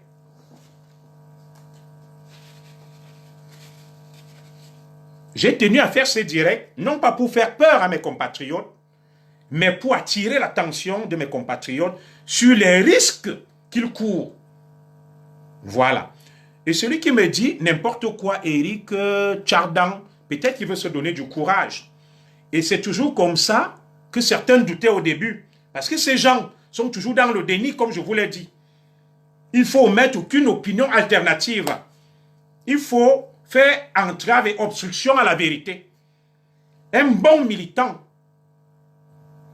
de cette nébuleuse, c'est celui qui dit non à tout, qui insulte tout le monde, qui menace tout le monde, qui dit c'est du n'importe quoi. Il peut dire c'est du n'importe quoi aujourd'hui, mais je vous mets en garde. Je vous mets en garde que dans les prochains jours, il y aura un vaste coup de filet, l'enquête suit son cours. Ce n'est plus au simple niveau du Cameroun, non. L'affaire a désormais des tentacules dans tous les pays, comme je vous l'ai dit, parce que des moyens de paiement douteux ont été utilisés pour alimenter cette opération. Et si le scandale avait éclaté depuis, les comptes auraient même peut-être été scellés de cette opération qui risque de salir le Cameroun. Nous espérons que les initiateurs et les gestionnaires de ce projet pourront démontrer leur bonne foi et leur naïveté. Et sur ce donc, je vais prier Madame Zogo d'épingler le numéro de téléphone afin que ceux qui veulent bien prendre la parole, qui m'ont dit n'importe quoi, tu mens, qui prennent la parole pendant 2 minutes et qu'ils disent ce qu'ils ont à dire, notamment M. Éric Tchardin. N'importe quoi tu insultes, M. Éric Tchardin, le téléphone sera ouvert. Tu vas prendre la parole pour nous démontrer que tout ce qui se dit, c'est du pipeau, sont des histoires à dormir debout, alors qu'on sait pourquoi il y a cette disparité au niveau des chiffres. Un gap de 250 000 euros à 300 000 euros au départ. Maintenant, on parle des dons d'une valeur de 7 millions qui auraient été retirés par les donateurs. Mais on ne nous dit pas tout. On ne nous dit pas tout. Voilà donc les premières pistes de l'enquête qui aura été menée dans le cadre de cette affaire. Et comme toujours, certains sont dans le déni. Dans mon enquête, certains ont pu dire et déclarer que ça, c'est une vaste opération menée par le gouvernement de Yaoundé pour ternir l'image du MRC et de ses cadres et de son président. D'autres même sont allés jusqu'à me dire que M. Pendaye Koka serait instrumentalisé par le gouvernement, qu'il aurait rencontré des hauts dignitaires, ou plutôt des ministres de la République, qui lui auraient donné des espèces sonnantes et trébuchantes pour pouvoir déstabiliser et pour pouvoir décrédibiliser le MRC, ses cadres et son président. Ça, c'est leur ligne de défense, que l'argent aura été donné à M. Pendaye Koka par le régime de Yaoundé pour décrédibiliser le MRC, ses cadres et son président. Nous nous en tenons aux faits et nous attendons les conclusions de la justice et il serait souhaitable que le MRC suive les conseils de M. Ntimbanbomo qui a commandé un audit judiciaire. Ce n'est que l'audit judiciaire qui permettra à la justice d'être saisie, de sceller les comptes et de mettre les listings à la disposition des principaux protagonistes, avec des listings où on voit que Zogo a cotisé 5 euros, il a tel jour et il a retiré. Il y aura une traçabilité de tout ce qui aura été fait. Et je pense que, à mon humble avis, c'est la seule porte de sortie honorable pour le MRC et les initiateurs de ce projet, à savoir aller du côté d'un audit judiciaire qui est au-dessus de l'audit technique ou comptable. Parce qu'avec l'audit comptable, les auditeurs travaillent sur la base des documents qui auront été mis à leur disposition avec des risques de falsification. Voilà. On peut falsifier, on peut retirer des choses. Alors, mesdames et messieurs, la ligne va être ouverte, le numéro est épinglé. Ceux qui pensent qu'ils peuvent intervenir au sujet de l'affaire dite de la vallée du Thème, je vois ma grande sœur Céline Meng, que je félicite d'ailleurs. Vous avez 2 minutes. Le numéro est épinglé. Oui, allô? Oui, allô? Vous êtes en direct, ma grande sœur Céline Meng. Ça fait très longtemps. Je vous ai laissé un message. Oui. Alors? Ouais, je prends le train. Bonjour. Oui. Je prends le train en marche. J'ai trouvé que tu avais déjà commencé. J'espère qu'on reviendra sur les dossiers des terres de chez nous. On va revenir dans d'autres directs parce que ce n'est pas fini. Absolument. La vallée du Thème, bon, c'est là, tout le monde sait ce qui se passe aujourd'hui. Mais nous avons aussi on va revenir là-dessus pour dans d'autres lives. Absolument. Voilà. Je t'ai envoyé des documents aujourd'hui qui redonnent du sourire, des nouvelles qui viennent du côté de Mvingue et de Biwombane. Et tu m'as parlé de ce dossier, tu as porté la cause. Permets que je te félicite de vive voix, ainsi que tous les autres, parce que je ne vais exclure personne. Tu t'es toujours mis en première ligne pour défendre nos terres, pour défendre les terres du peuple camerounais, parce que les populations du Sud font partie du peuple camerounais. Voilà. Et ce combat a été mené de haute lutte par l'ensemble des patriotes, des associations et camps. C'est le lieu et l'occasion ici de remercier, de féliciter et les collectifs d'avocats et les patriotes et quand les associations et même des bonnes âmes qui ont bien voulu, n'est-ce pas, donner un coup de main, un coup de pouce à nos populations. Alors Céline, je te permets quand même de réagir à chaud par rapport à l'annulation, n'est-ce pas, de l'acte de la décision d'expropriation de 2016 des populations de la vallée du Thème, et puis cette décision décidant, n'est-ce pas, d'annuler le projet de monsieur Etundi Mbezele, que vous connaissez. Alors, votre réaction à chaud?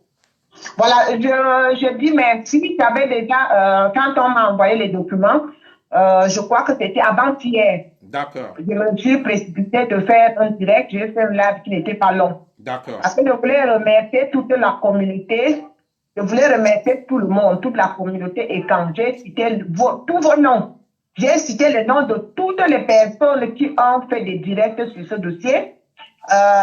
J'ai remercié tous ceux qui nous ont suivis, nous ont soutenus en faisant des partages, parce que c'est un travail, ceux qui sont dans l'ombre, qui font des partages, qui font des commentaires. Ceux qui ont mis la main dans la poche pour envoyer l'argent du côté de la vallée du Thème. Et donc, j'ai parlé de tout ce monde, j'ai cité tous les écrans qui se sont mobilisés et tous les noms écrans qui étaient acquis à notre cause et qui nous ont soutenus, qui m'ont envoyé beaucoup de messages de remerciements et d'encouragement. J'ai remercié le collectif de tous les ressortissants de la vallée du Thème au Cameroun, de tous les chefs traditionnels de la vallée du Thème. J'ai remercié le collectif des avocats qui est dirigé par Maître Christian Engo. J'ai remercié tout le monde. J'avais oublié de remercier des chaînes de télévision comme Vision 4, il y a Canal 2, ceux qui ont bien voulu et tous les autres, toute la presse écrite du Cameroun.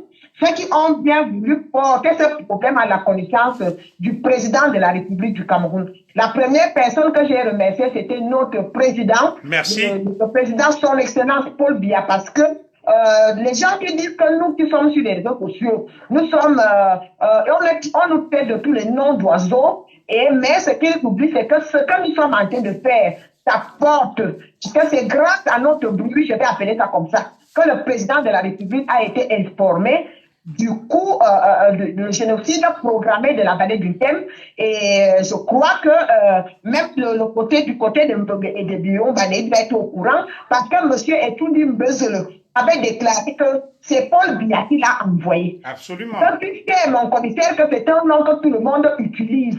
Parce que le nom de ce nom ouvre toutes les portes. Il suffit qu'on dise que le président a dit que, Paul Biya a dit que, Yaoundé a dit que, le gouvernement a dit que, voilà comment on traite les pauvres populations, nos populations. On va les tromper parce que dès qu'ils ont déjà entendu que le nom, que le président Biya a dit que, ils se mettent seulement à genoux. Mais rien ne sera plus jamais comme avant. J'ai remercié tout le monde.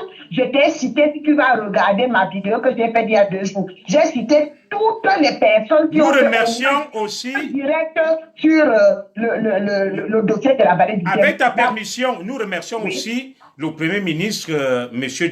Joseph John Gouté. Nous remercions le ministre des Affaires domaniales et foncières. J'ai remercié aussi le ministère des Domaines, oui. J'ai remercié le ministère des Domaines, on a remercié tout le monde. Il y en a qui ont dit que ce problème, nous étions contre parce que nous étions tribalistes, parce que c'était un problème tribal. Je suis désolée, parce qu'au jour d'aujourd'hui, quand nous parlons d'Etoudi Mbezele, est-ce que Etoudi Mbezele, il est quand le coup. Donc les gens qui ont pris le problème de la vallée du Thème à la légère, alors que c'était un problème vital. Un problème parce que les bornes qui avaient été plantées, on a mis les bornes sur les tombes, dans les églises, les maisons. C'était inadmissible que tu es dans ton champ de cacao, on vient te dire que la cacaoyère ne t'appartient plus. On a déjà rétrocédé ça à Néocie Emmanuel. En utilisant les méthodes frauduleuses que nous tous nous connaissons. On ne va pas revenir là-dessus, mais nous avons dit que la vérité finira par triompher. Tu nous as édifié sur ce dossier par rapport à l'ordonnance de 1974, parce que c'est grâce à toi qu'on a compris exactement ce qui se passe et ce qui nous arrive. Et que personne ne voulait nous dire la vérité. Tout à fait. Donc, pour ça, je dis merci à toute l'équipe, à tous ceux qui ont participé de près ou de loin. On n'a pas dormi pendant 11 mois. J'ai cité les noms de tout le monde. Tout à fait. Okay. Et nous allons continuer à nous battre, nous n'allons pas baisser les bras. Aujourd'hui, nous allons continuer à dénoncer les injustices d'où qu'elles viennent. Absolument, tout à fait. Voilà. Merci. Donc, on va revenir là-dessus, on attend la suite des événements. Oui, on va consacrer... Je voulais faire une parenthèse par rapport à ton le dernier volet de ton live. Avec plaisir, bien sûr. Ce que je dis, c'est quoi? C'est que nous ne pouvons pas parler de tout ce que nous savons. Dans le travail que je fais, moi j'ai eu un témoignage par hasard dans le cadre de mon travail. D'accord. De quelqu'un de ce bord qui parlait au téléphone sans savoir que moi, je suis camerounaise, sans savoir que moi, je suis au courant de ce dossier. Quelqu'un de la maison, c'était une femme. Est-ce que tu pourrais partager cette confidence avec nous sans trahir la source? C'était une femme qui ne pouvait pas se douter que moi qui la conduisais. D'accord. J'étais camerounaise et de surpoids étant. Elle a parlé, le torchon brûle, soit appuyé sur les cacas et que leur bourreau même est mouillé jusqu'aux cheveux. C'est là, c'est dans le cadre de mon travail que moi j'ai appris, j'ai entendu pour la première fois qu'on avait annoncé la somme de 7 millions d'euros. Tu comprends, non? Tout à fait. 7 millions d'euros. Parce que j'ai fait près de 15 kilomètres avec cette cliente. D'accord. Elle a tout dit. Elle ne pouvait pas s'imaginer qu'elle était en train de parler même dans les oreilles de Paul Biya. Et c'est à ces histoires-là qu'on doit confier le Cameroun. Tout ce qu'ils sont en train de raconter, ils veulent monter les histoires. Que le gouvernement a fait sa monte, ça descend. Ils parlent de 30 millions d'euros. Tout à fait. Ils ont assis dessus. Elle a fait des noms. Sans ce grand moi. Je suis camerounaise. C'est moi qui la conduisais, je suis camerounaise. Je n'ai pas voulu enregistrer parce que je l'ai enregistré. On peut remonter et l'application saura que moi, c'est pas qu'il était. Tout à fait. Je ne dois pas enregistrer les clients. Absolument. C'est interdit. Parce que j'entends la vérité de la bouche des gens qui sont à l'intérieur. Je parlais de Ndoko, oui, mon général, ça va, ça descend. On n'a même pas envie de parler, de trop parler, parce qu'on risque de mettre Santo en difficulté. Et ça, on fait le mensonge. Ça veut dire que tout ce que ces gens-là ont fait, nous le savions, ils étaient payés. Ils envoient l'argent aux autres, ils envoient la guerre, ils ont payé toutes les cartes des ambassades, les gens. Tout ce qu'ils ont fait, ils ne l'ont pas fait gratuitement, comme je parle, c'est dire que toi et moi, quand je parle là, je n'ai personne derrière. C'était toute une organisation pour mettre le Cameroun et ce n'est pas nouveau. Ils avaient déjà fait ça pendant les villes, parce que c'est eux qui finançaient le FIF à l'époque, quand ils voulaient la conférence nationale. Moi, j'étais jeune comme vous à l'époque. C'est des gens qui mettent beaucoup d'argent depuis 60 ans.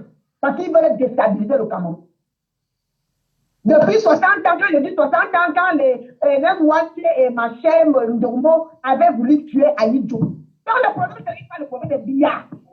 C'est que ces gens-là sont comme ça.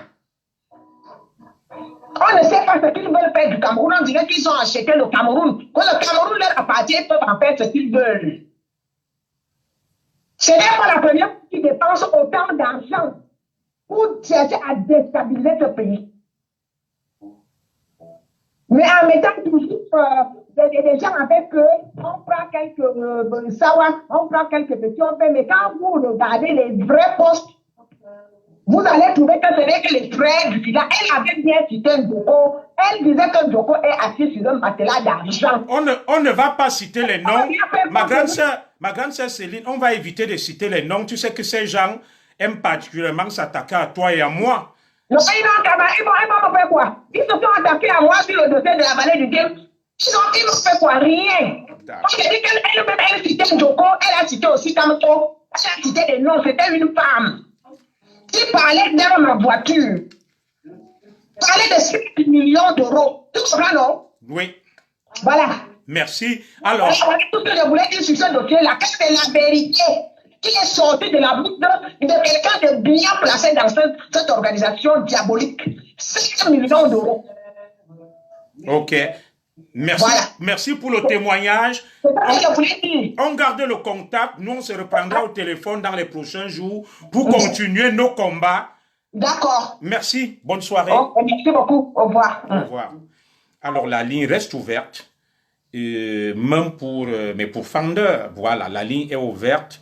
Il n'y a point d'ostracisme. Tous qui veulent prendre la parole, la ligne est ouverte. Ils ont le droit de prendre la parole. Je suis là, demain est férié. Il n'y a pas de boulot. Nous pouvons encore prolonger jusqu'à 22 h. La ligne est ouverte. Appelez, prenez la parole, mesdames et messieurs. La ligne est ouverte. Ceux qui pensent que ce que nous racontons, c'est un tissu de mensonges, prenez la parole, déroulez votre argumentaire. Nous allons vous écouter religieusement. Alors, je vais rappeler ici que notre cadette et jeune sœur Victoria Vasquez Mvogo a bien perdu son papa. Elle organise une veillée probablement au mois de juin en Suisse et elle a un PayPal qu'elle a ouvert, qu'elle va pas rendre public. Ceux qui pensent qu'ils peuvent venir en aide à Victoria Vasquez Mvogo, ils peuvent lui écrire en inbox afin qu'elle leur communique le PayPal. Ils peuvent me contacter en inbox afin que je leur communique le PayPal. Aidons-nous vivants, faisons preuve de solidarité. Elle a toujours été là, en première ligne avec nous. Voilà, copions ce qui marche chez les autres, soyons solidaires. Elle a perdu son père, qui était mexicain, et elle est camerounaise du côté de maman. son papa est décédé au Nigeria, il était en voyage d'affaires, le corps doit être rapatrié au Mexique, elle assistera sans doute aux obsèques et elle rassemblera les amis, la famille en Suisse au mois de juin. Alors, elle a ouvert un compte PayPal qu'elle a pu mettre à ma disposition en son nom. Et nous ne rendons pas le compte PayPal public, non, de peur que des gens ne le bloquent. Ceux qui pensent qu'ils peuvent aider Victoria Vasquez Mvogo, ils peuvent lui écrire en inbox afin qu'on leur communique le lien PayPal. Ils peuvent m'écrire en inbox afin que j'en fasse pareil. Et n'hésitons pas à voler à son secours, à lui venir en aide. C'est face à l'épreuve qu'on reconnaît ses vrais amis. Voilà. Peut-être qu'elle prendra la parole au cours de ce direct. Vous avez la parole. Intervenez. Moi, je ne prêche pas ex cathedra, que je prends la parole, je parle, et puis je dis Amen, et je tourne le dos. Je vous laisse la possibilité de pouvoir me faire des remarques, des observations, de pouvoir me battre en brèche, tout ce que j'aurais dit et déclaré ici aujourd'hui. Mais bien évidemment, nous n'avons insulté personne, nous n'avons diffamé personne. C'est un fait d'actualité qui a été annoncé par les grands médias du monde entier et dont tout le monde en parle. Et nous sommes des Camerounais, nous devons aussi en parler. Alors on a un auditeur. Oui, allô? Bonsoir mon frère. Oui, bonsoir cher frère. Vous êtes en direct, vous avez vos 2 minutes. Intervenez librement s'il vous plaît. Ok. En fait, je voudrais surtout m'atteler au dossier de la sœur qui a perdu son père au Mexique. Parce que moi je suis à Mexique. Elle a son père, est-ce qu'elle va venir ici? Elle est dans quel état? Son père était de quel état? Pardon, j'ai du mal à vous suivre là. Est-ce que vous pouvez vous rapprocher de votre téléphone pour que je puisse vous suivre dans des meilleures conditions, s'il vous plaît? Je suis en train de dire que ma soeur qui a perdu son père était de quel état ici là? D'accord. Parce que moi je suis à Mexico. Donc si elle va venir pour avoir des précisions, si elle viendra au DU ou quoi que ce soit. D'accord. Ben écoutez, à la fin de ce direct, je vais vous appeler et je vais vous mettre en lien avec elle à travers ce numéro qui s'affiche là. C'est bien ça? Oui, c'est mon numéro. D'accord. Est-ce que vous pouvez m'envoyer juste un petit message là, que c'est le frère de Mexico, et à la fin de ce direct, je vous mettrai en contact. Parce qu'il y a des choses qu'on ne peut pas dire publiquement. Ok. D'accord. Déjà envoyé. Déjà envoyé. Super. Merci de manifester votre solidarité. À la fin de ce direct, je vous appellerai et puis je vous mettrai en lien avec elle. Sauf si elle veut prendre la parole pour pouvoir répondre là publiquement. Mais je garde le numéro. Merci. C'était que pour ça. C'était que pour ça. Le reste, vraiment, émotion pour le travail que vous faites. Je suis beaucoup. Je suis tout est direct. Mais ne m'interpellez pas plus à dire pour l'instant. Merci. Merci. Allez. Bonne soirée. Toutes nos salutations aux Camerounais du Mexique. Merci. Alors, nous restons ouverts, n'hésitez pas, la ligne reste ouverte. Je recueille vos témoignages, vos appels. Les 2 sujets abordés aujourd'hui étaient très intéressants. Je souhaiterais que beaucoup prennent la parole pour nous édifier, pour nous éclairer, pour faire part de leurs désaccords, peut-être pour ajouter de l'eau dans le moulin, peut-être pour apporter des clarifications, des éclairages, peut-être pour nous contredire. Nous n'avons pas la science infuse, nous sommes des humains, l'œuvre humaine est perfectible, nous pouvons nous tromper. Et lorsque nous faisons des directs, ce n'est point pour s'aimer la peur, ce n'est pas pour inquiéter, c'est tout simplement pour attirer l'attention. C'est tout simplement, mesdames et messieurs, pour réveiller les consciences. C'est tout simplement pour amener les gens à prendre conscience de foi de la gravité des actes qu'on peut et qu'on pourrait poser et qui pourraient à terme nous valoir des ennuis. Et c'est de ça qu'il est question ici. Nous ne sommes pas là pour livrer en pâture, n'est-ce pas, des Camerounais. Nous ne sommes pas là pour stigmatiser les Camerounais. Nous sommes là tout simplement pour parler des faits. Et j'aime bien que des gens prennent la parole. Nous avons lancé ce direct, il était 20h moins 10 minutes à Paris. Nous sommes pratiquement à 22h. Je me dis toujours, je n'irai pas au-delà de 21 heures, mais je suis quand même assez prolixe. Je suis de fois atteint de logorée, je parle beaucoup. Alors, je continue à vous prier d'appeler, de prendre la parole. Le numéro est bien épinglé, il est connu. Prenez la parole, je vous prie, appelez de Mexico comme ce compatriote, de Johannesburg, de Kuala Lumpur, de New York, de Washington, d'Ottawa, du Québec.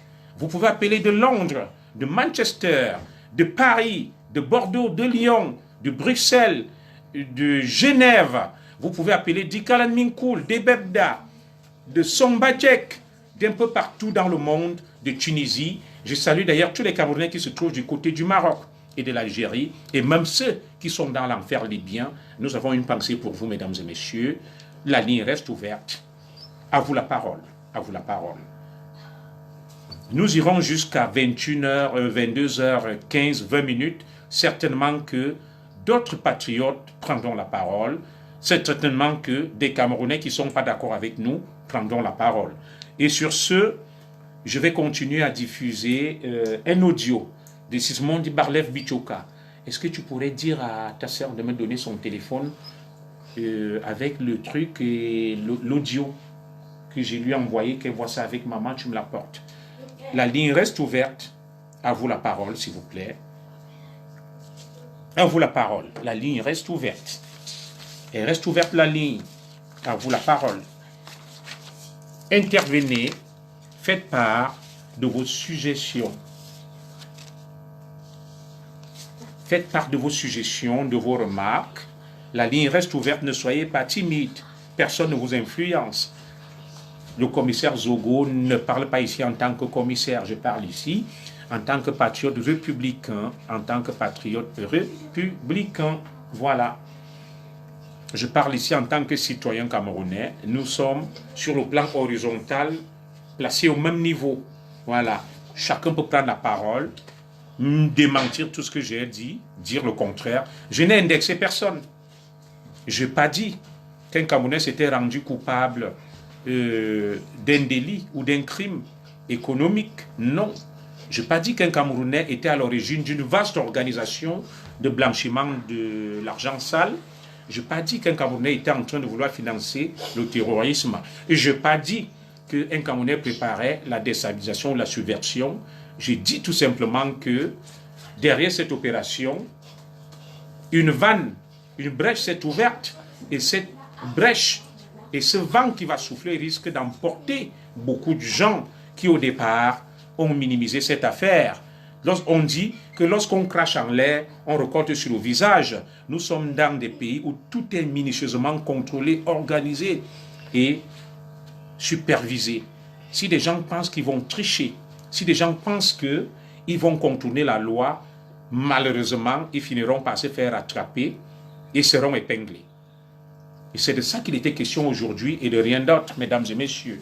Donc mon direct était là pour lancer l'alerte. Mon direct était là tout simplement pour attirer l'attention. Mon direct était là tout simplement pour faire ce que j'ai dit, laisse-le. Tu as compris ce que j'ai dit? Mon direct était là tout simplement pour attirer l'attention. Mon direct était là tout simplement pour réveiller les consciences. Alors, la ligne reste ouverte. La ligne reste ouverte pour tous ceux qui pensent qu'ils peuvent appeler.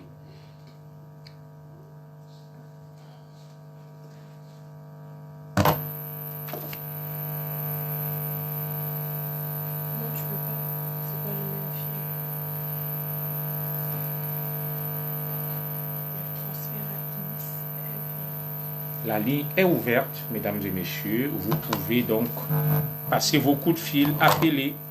C'est vrai que certains estiment que je suis assez clair dans tout ce que je dis et que des fois, ils n'ont rien ajouté. Il est donc 22h. Il sera 22h dans moins de 3 minutes. Je vous ai dit que j'irai jusqu'à 22h15. Prenez la parole. Ceux qui disaient que tu racontes n'importe quoi, vous avez donc une belle occasion pour pouvoir intervenir, pour pouvoir parler, pour prendre la parole.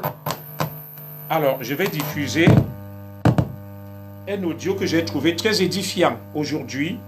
Le temps que certains appellent, c'est parti.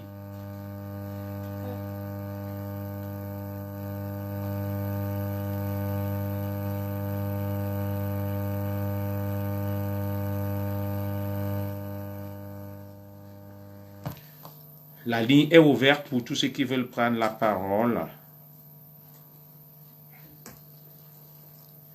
La ligne est ouverte. Pour tous ceux qui veulent prendre la parole, la ligne est ouverte. Prenez la parole. Ne soyez pas timide. N'ayez peur de rien. N'insultez personne. N'indexez personne. Prenez la parole. Nous sommes dans un état où on prône la liberté d'expression. Même au Cameroun, il y a la liberté d'expression. Sans insulter, sans diffamer. Vous prenez la parole, vous donnez votre point de vue sur cette affaire qui s'annonce être le scandale de l'année. Ce séisme qui arrive, un véritable séisme financier. Voilà. J'aime bien donner la parole à mes pourfendeurs, à mes contradicteurs, ceux qui pensent qu'ils ne sont pas toujours d'accord avec moi, qui pendant le direct lancent des colibets, des petites intrigues.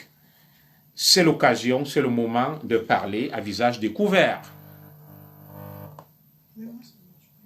C'est l'occasion de prendre la parole et de parler. Voilà. Le numéro est affiché, mesdames et messieurs. Le numéro est affiché. Prenez la parole, démontrez à Junior Zogo que tout ce qu'il aura raconté, c'était que des balivernes, qu'il raconte n'importe quoi, qu'il a tout faux, qu'il a complètement tort sur toute la ligne. Vous me démontrez le contraire. Vous me démontrez que je suis tout simplement dans l'erreur, je fais fausse route, je ne vais pas vous interrompre, je vais vous suivre religieusement. Voilà. Vous dites toujours, oh, le commissaire Zogo est tribaliste, le commissaire Zogo est autoritaire, le commissaire Zogo est réactionnaire, c'est un fou, il permet à personne de s'exprimer. Vous avez la parole, le numéro est épinglé.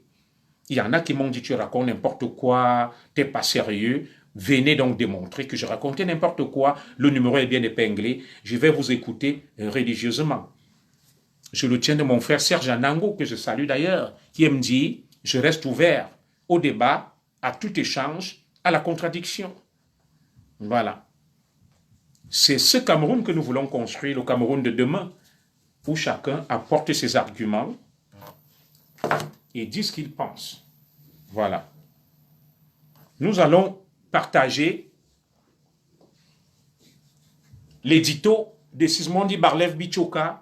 En attendant que les uns et les autres appellent, écoutons Sismondi Barlev Bichoka. Attention. Sur Survival Gate, il a fait un édito très intéressant. C'est pas moi qui parle, c'est Sismondi Barlev Bichoka. Écoutez, s'il y a un appel, j'interromps la séquence et je laisse la personne parler. Écoutez, il résume tout ce que j'ai pu vous dire aujourd'hui.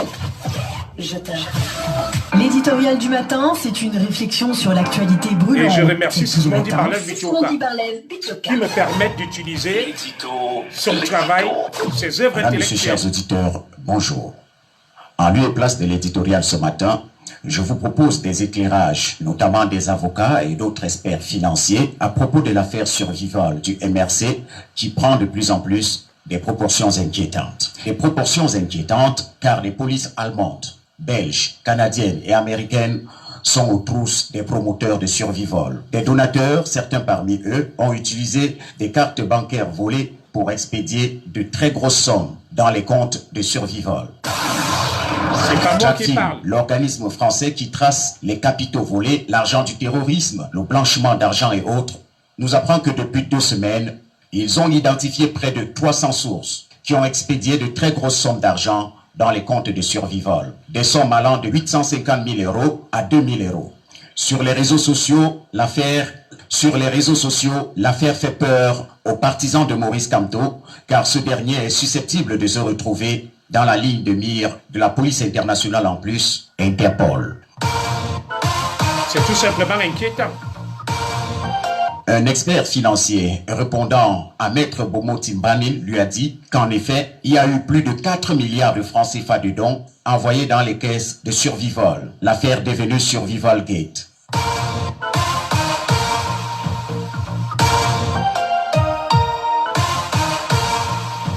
Il y a eu plus de 4 milliards de dons, et cependant la plupart des dons ont été effectués à partir de cartes de crédit et de données bancaires volées, et les véritables propriétaires des cartes de crédit ont émis des réclamations ou ont annulé les transactions auprès de leur banque.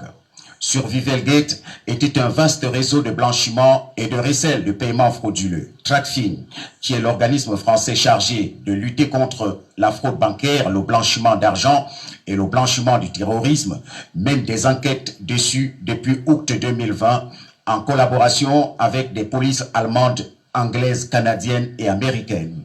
Les concepteurs du site de Survivalgate n'avaient pas installé, et ceci à dessein, le module de vérification 3D Secours qui permet que votre banque puisse vous envoyer un code par SMS dans votre téléphone pour confirmer que c'est réellement vous qui êtes en train d'utiliser votre propre carte bancaire. C'est ainsi que Boris Berthold, qui vit en Europe,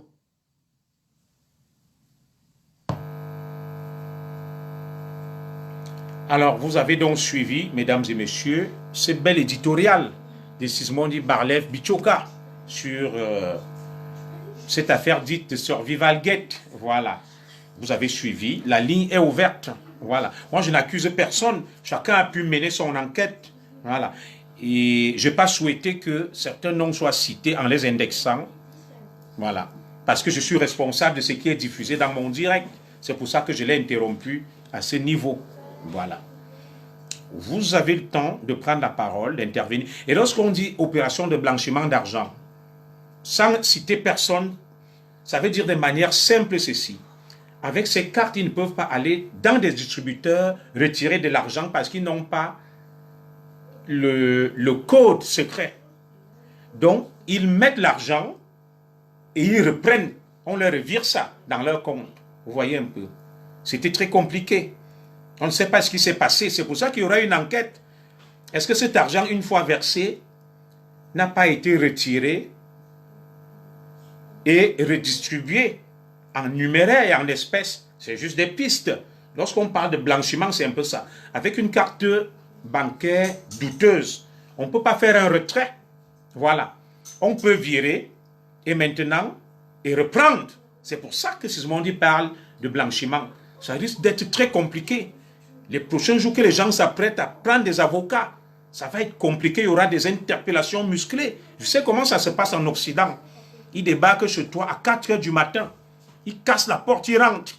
Ils perquisitionnent, ils amènent tout le monde. Vous allez suivre dans les prochains jours. Ça va être très chaud. Très chaud.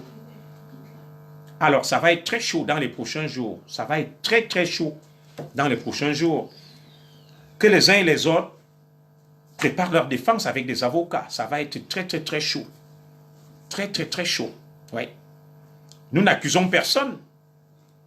Ouais. Alors, je vais lire une question que quelqu'un me pose là. Monsieur Zogo, tu vis en Europe et c'est très bien qu'ici, quand un compte reçoit une somme élevée, il doit le justifier et PayPal aussi a des limites et a un montant. Il bloque la somme pour justification avancée. Pour justification avant de continuer avec. C'est exactement ce que je suis en train de dire. Monsieur, prenez la parole. Vous intervenez là, vous parlez. Il y a des cartes. Ce que vous dites en Europe, il y a des cartes Infinity, des cartes bancaires avec des capacités opérationnelles élevées. Vous dites que lorsqu'il y a un retrait frauduleux, on bloque. Non. Non. Des gens payent le tcha-tcha. Pourquoi le tcha-tcha existe? Ils payent des billets d'avion avec des cartes volées, des cartes bancaires volées. Et c'est la spécialité d'ailleurs des manouches. Oui, des transactions passent.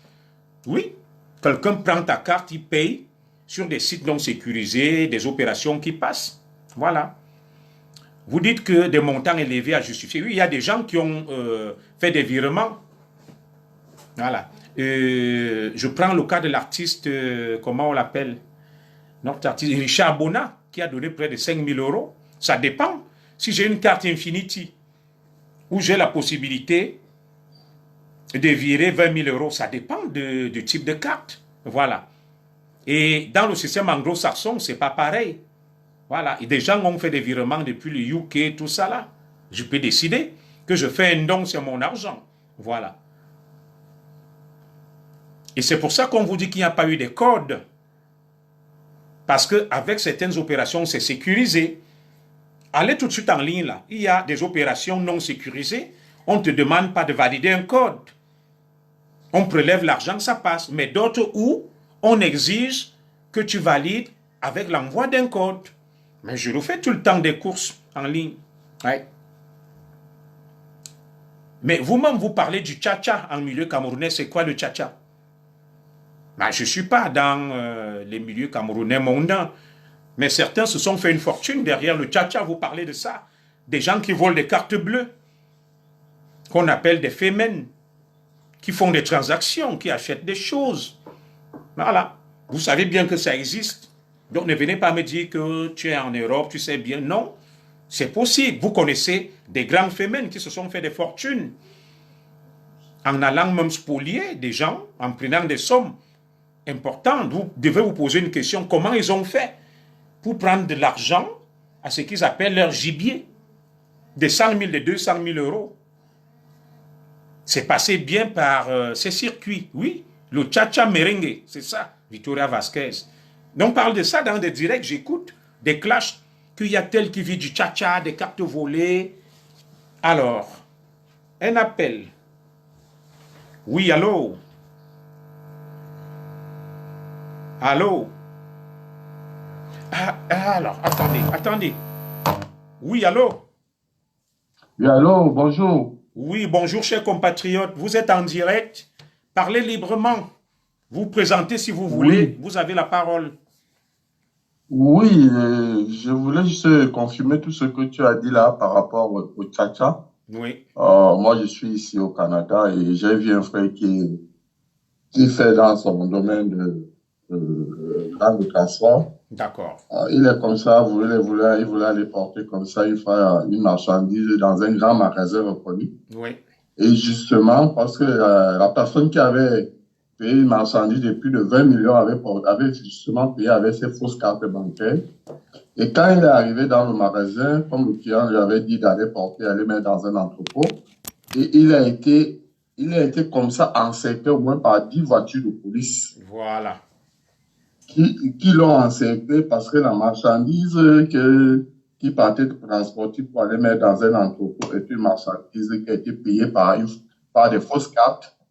Et laissez-moi vous dire qu'on a retenu son téléphone pendant plus d'1 an parce que pour vraiment vérifier qu'il ne connaissait rien dans cette affaire, on a mené les enquêtes pendant plus d'1 an jusque-là. Je crois que c'est au bout de 7-8 mois qu'il s'est retrouvé en train de récupérer son téléphone.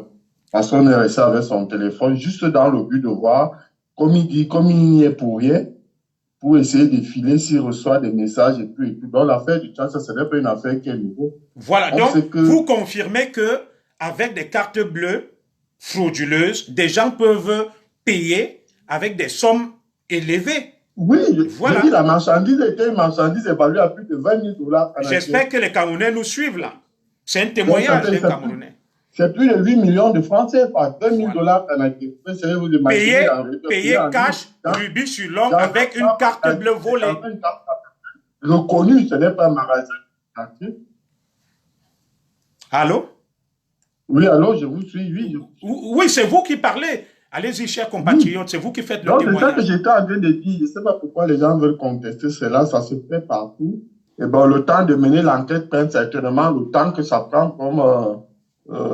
la chronique de le disait là depuis le août, ça prend le temps que ça prend, mais quand les têtes commencent à tomber, les gens vont rendre compte de toutes ces différentes malversations là, parce qu'on connaît. Il sait que nous-mêmes, le mot tcha-tcha, c'est nous, Camerounais, qui l'utilisons. Tout à fait. Ça ne vient pas d'ailleurs. Le tcha-tcha, on sait que c'est nous qui l'utilisons, c'est l'expression qui vient de nous pour codifier un peu. C'est comme on parle du kaolo. Voilà. Voilà, c'est le jargon camerounais.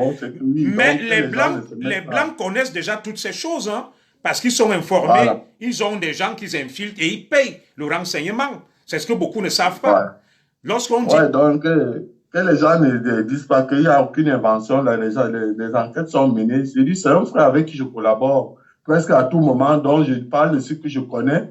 Il a été vraiment, il croyait qu'on devait le rapatrier parce que s'il connaissait quelque chose dans ces choses-là, vraiment, c'est que je crois pas ce qu'il a encore ici. Heureusement, lui faisait son travail. Voilà. C'est pour ça que nous parlons d'une enquête. Nous n'avons pas dit qu'ils sont coupables.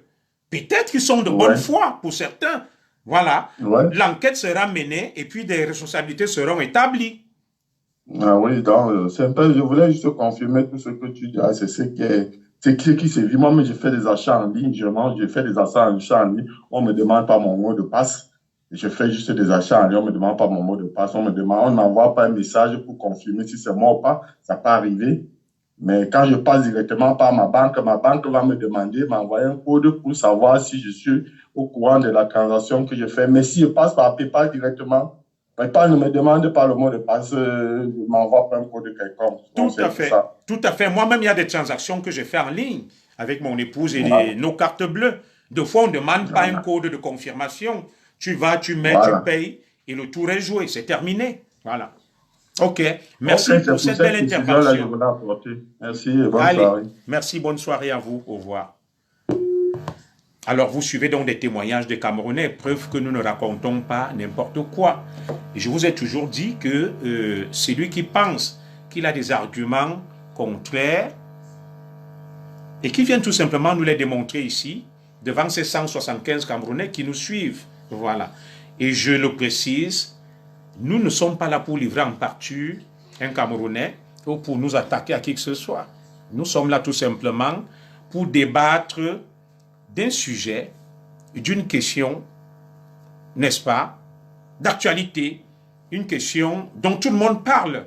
Nous n'avons pas la science infuse ou le monopole du savoir. Nous sommes tout simplement là pour lancer l'alerte. Nous pouvons nous tromper et nous n'avons indexé personne. Des témoignages sont là et pleuvent. Alors, mesdames et messieurs, encore 2 minutes pour voir s'il n'y a pas un retardataire qui veut bien prendre la parole. Nous allons mettre la clé sous le paillasson. Je vous reviendrai avec quelque chose de spécial. Ça sera probablement lundi dans un Breaking News. Je ferai un Breaking News entre 15h et 16h. Je ne vous en dis pas plus. Vous saurez pourquoi. Je ferai un Breaking News lundi entre 15h et 16h. Mesdames et messieurs, sur ce, je vous souhaite une bonne et agréable soirée pour ceux qui sont déjà en soirée. Un bonjour à ceux qui sont en plein jour, certainement du côté des Amériques. Je souhaite encore une très bonne fête de l'Ascension à tous les chrétiens du monde et de l'Aïd Kébir à tous les musulmans. Nous allons certainement suivre d'autres directs. Nous aurons l'occasion de vous entretenir sur d'autres thématiques, sur d'autres problématiques. Notre mission, notre devise, informer, discuter, alerter et ne jamais nous attaquer à qui que ce soit. Sur ce, mesdames et messieurs, je vous dis bonne soirée, que Dieu bénisse tout simplement le Cameroun, Inch'Allah.